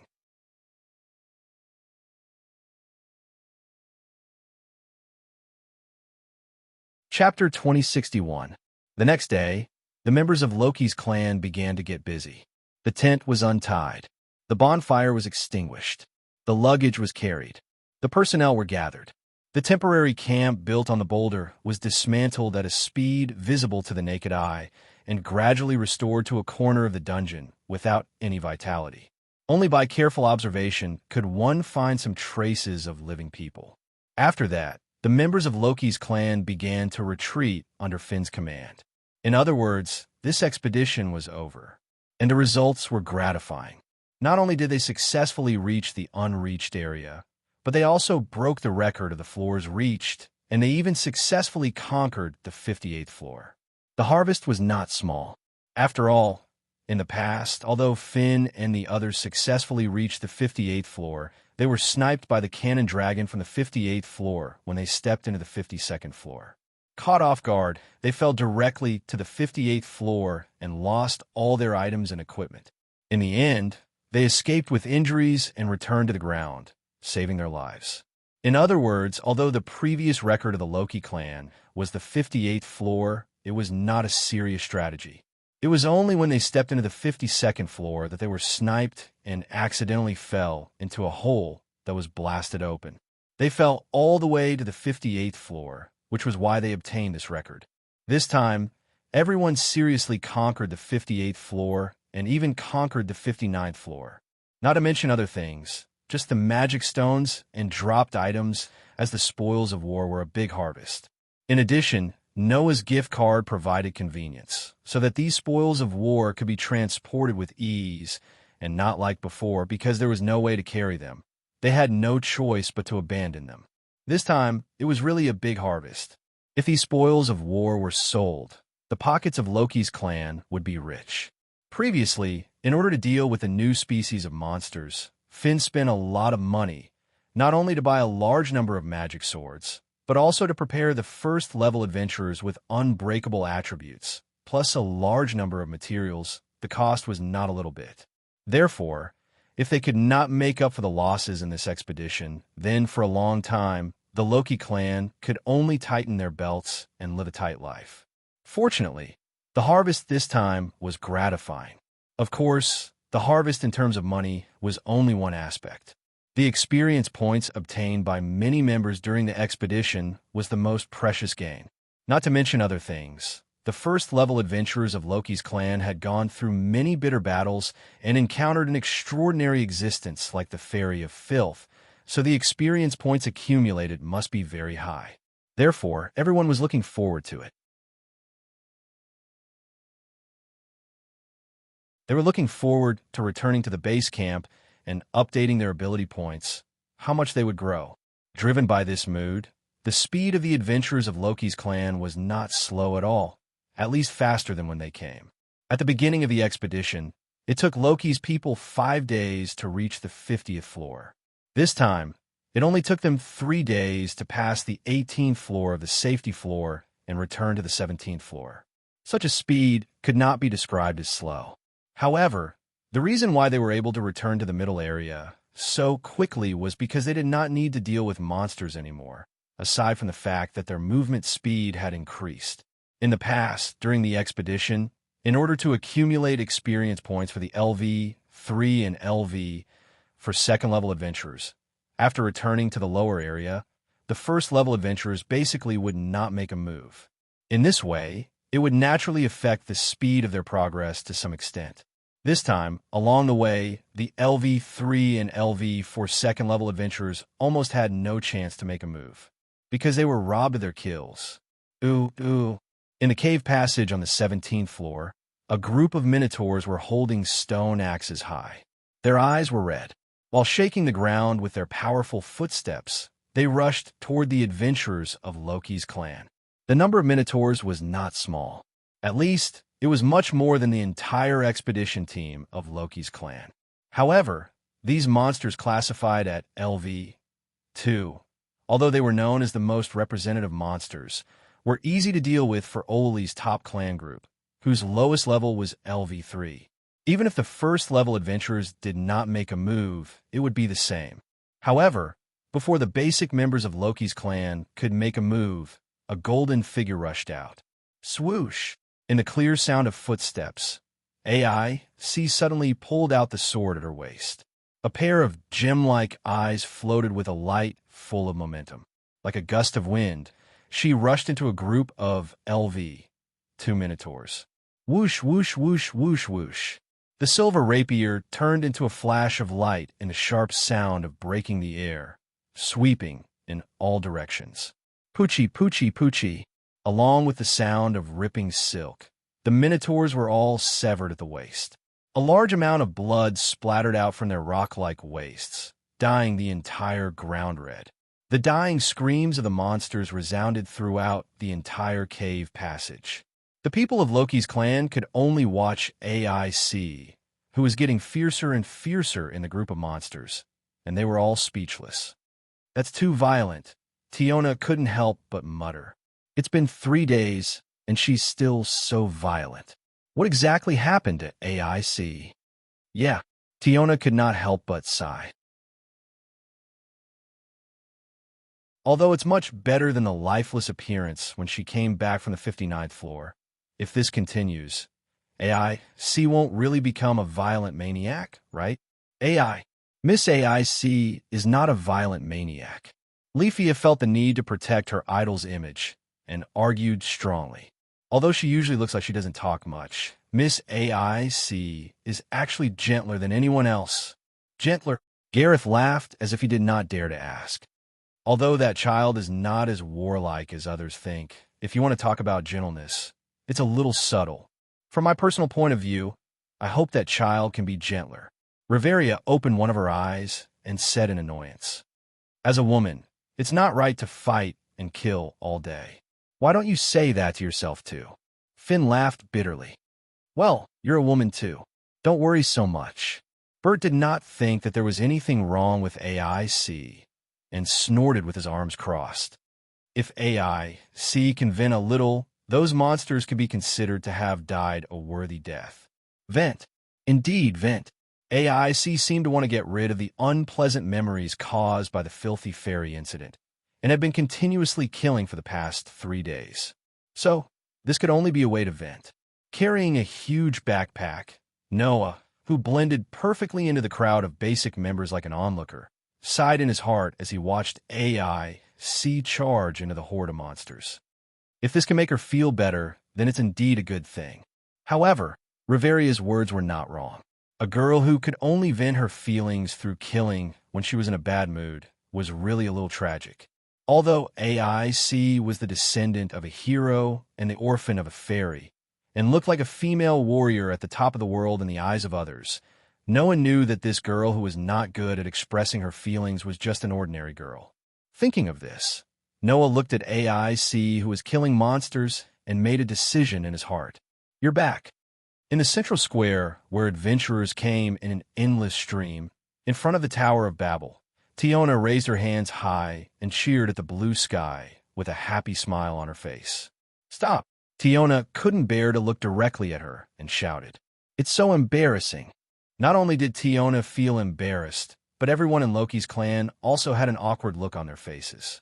Thanks to Tiona, almost everyone in the central square where the adventurers were coming and going turned to look at them and began discussing among themselves. The people of Loki's clan are back. Could it be that the expedition is over? Then did they refresh the floors and reach the unreached area? Who knows?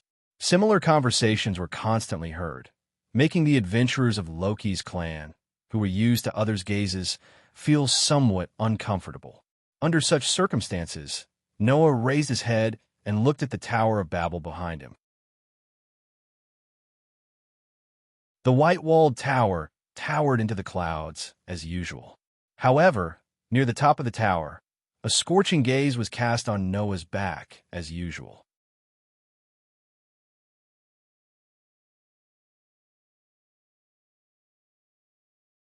Chapter 2062. As long as he was in Eulalia, Noah could feel the burning gaze on him almost all the time. That feeling was most intense when he entered and exited the Tower of Babel. By now, it was impossible for Noah not to know who the gaze was coming from. The goddess who coveted Noah did not restrain her gaze at all. She had been secretly observing Noah with a burning and unrestrained gaze, which made Noah feel quite uncomfortable. No matter who it was, if they knew that someone had been secretly watching them, it would be very unpleasant, right? What's more, the goddess gaze was so unscrupulous, as if she wanted to swallow Noah whole, full of possessiveness and greed. For Noah, who was already sensitive, such an explicit gaze was naturally as uncomfortable as being pricked by needles. For this reason, Noah even thought of really rushing into the Tower of Babel, pulling out the infatuated goddess and teaching her a lesson. However, Freya had not yet touched Noah's bottom line. Moreover, Noah could not possibly forbid others from looking at him, right? Due to various considerations, Noah had been letting Freya do as she pleased. But maybe it's time to talk to the goddess.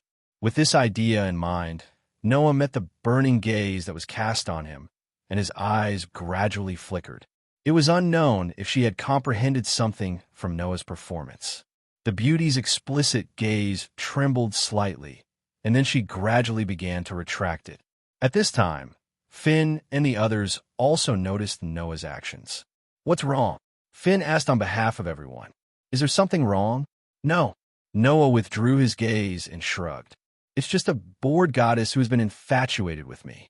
Finn and the others were stunned at first, and then they all remembered. "I almost forgot," Gareth said as if he had suddenly realized something. "There's another goddess who has always looked at you differently." "Goddess Freya?"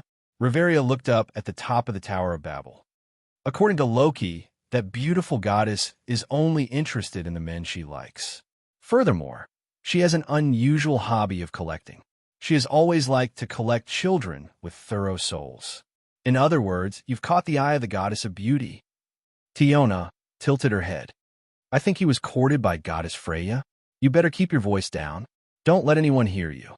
Otherwise, you won't be able to hide your identity." Tioni shrugged. However, the goddess of beauty's love is indeed unrestrained. The Amazon women are already unrestrained enough, but goddess Freya is even more so. As far as I'm concerned, no matter if it's the goddess of beauty or the Amazon, the way they pursue love is too. Leafia groaned. Once the Amazons find a man they like, they will immediately capture him and bring him back. If it's a beauty, they won't even let go of his soul. It's really too scary. Isn't that a good thing? Bert held the back of his head and said sarcastically, "It's quite an honor to catch the eye of goddess.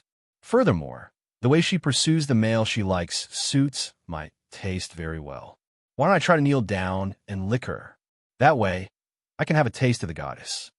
Bert's words made all the girls cast piercing glances at him. Noah, on the other hand, smiled indifferently and said this: "I don't hate being chased, but there's no need to pester me. Furthermore, I don't like women who are overly possessive and overly domineering. If you really want to chase me, you might as well just cook me a meal instead of watching me from the top of the tower." Oh. Everyone suddenly exclaimed in amazement.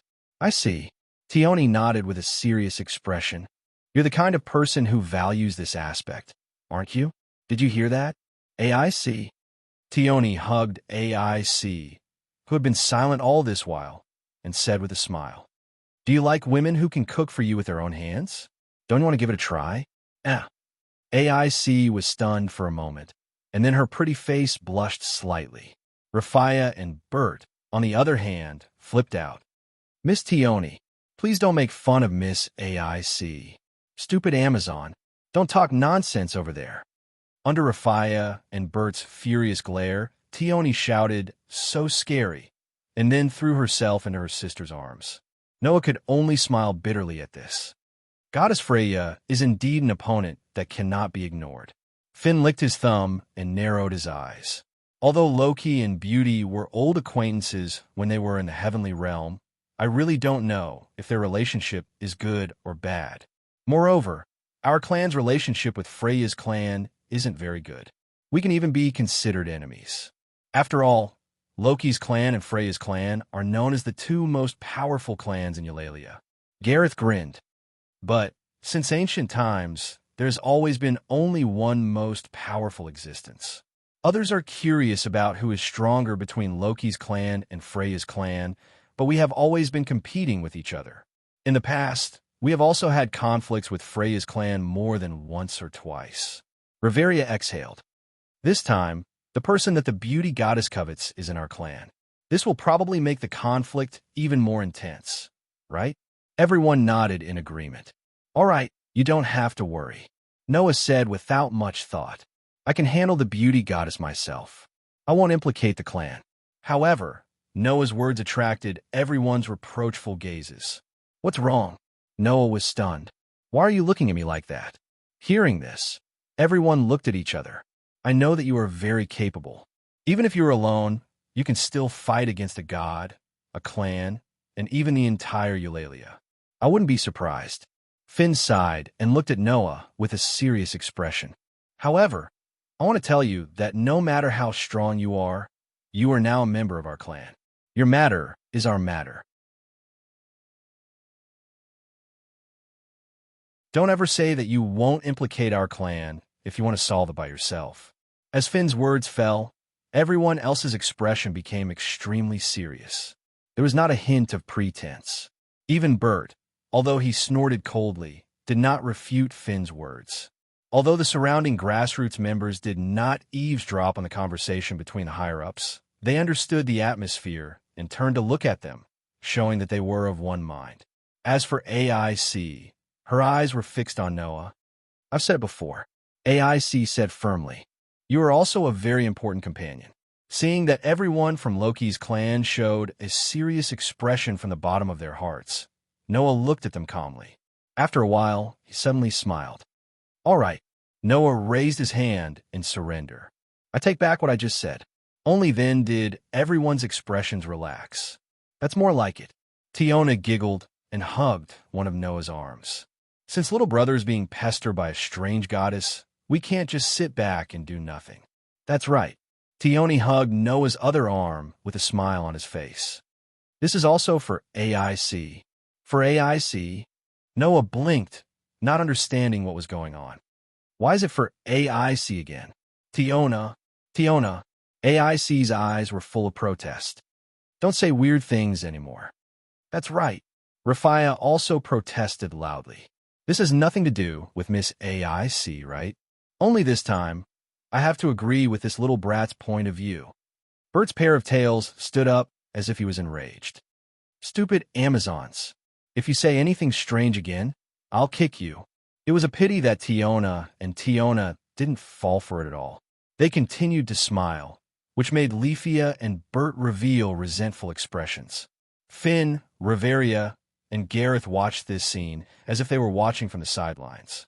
They all felt helpless. All right, stop fooling around. Finn ordered. It's about time to go back. Yes. Tiona finally let go of Noah's arm. And so, the group left the central plaza in a grandiose manner.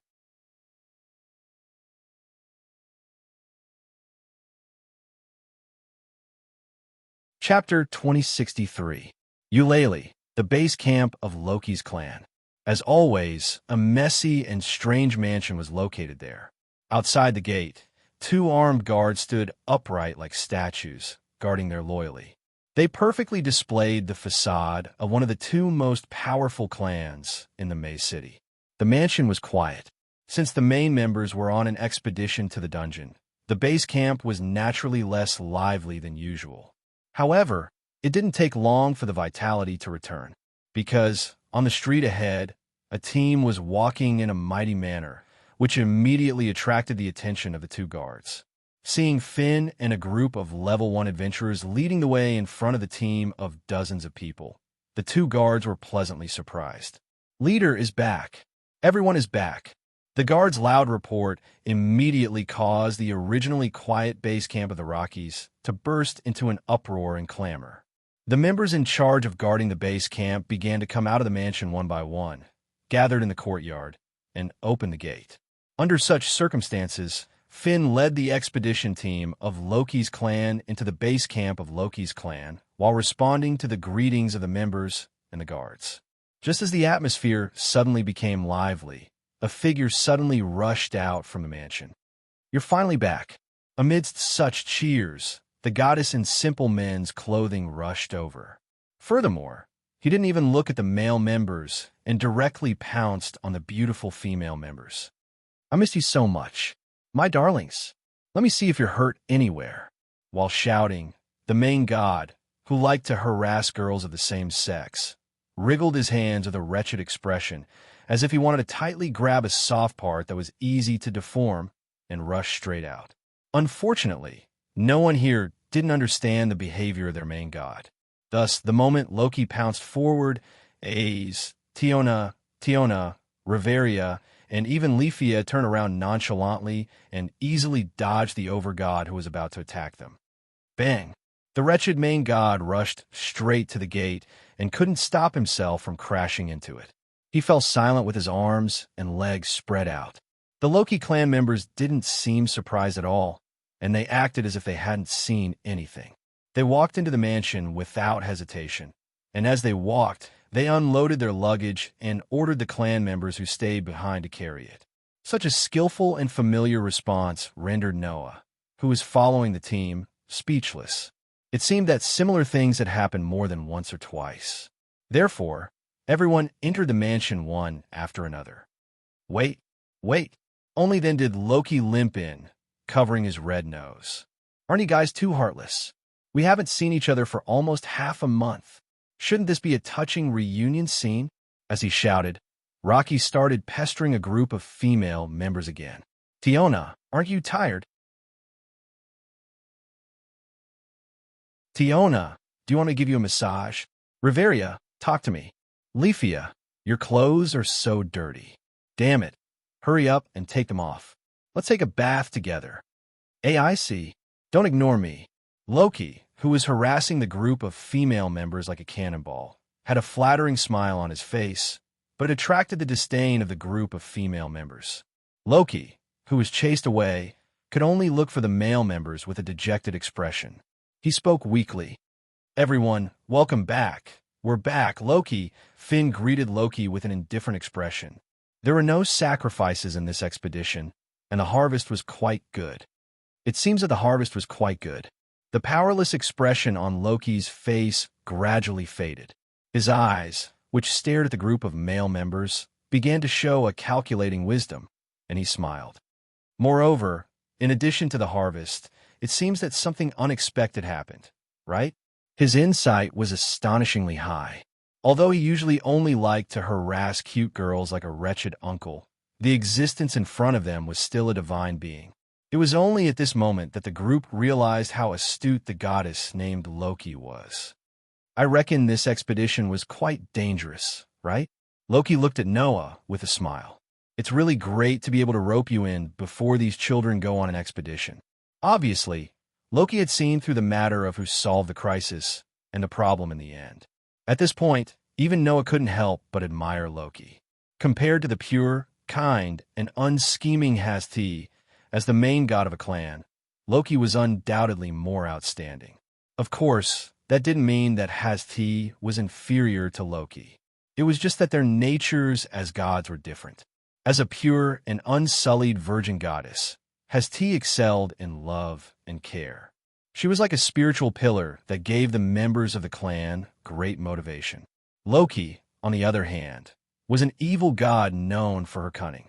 Rather than being a spiritual pillar, she was more inclined to directly participate in the matters of the clan. If Athena, known as the goddess of wisdom, had a clan in this world, then she would perfectly guide the clan to a bright path, right? So, it was just a matter of different natures. Thinking of this, Noah said so. Why don't you ask Finn about this expedition? I'm not the commander of this expedition, after all. After saying that, Noah directly moved in front of Loki and looked at her. But in this half a month, a lot of things should have happened to Hastia's clan. Find some time to tell me in detail.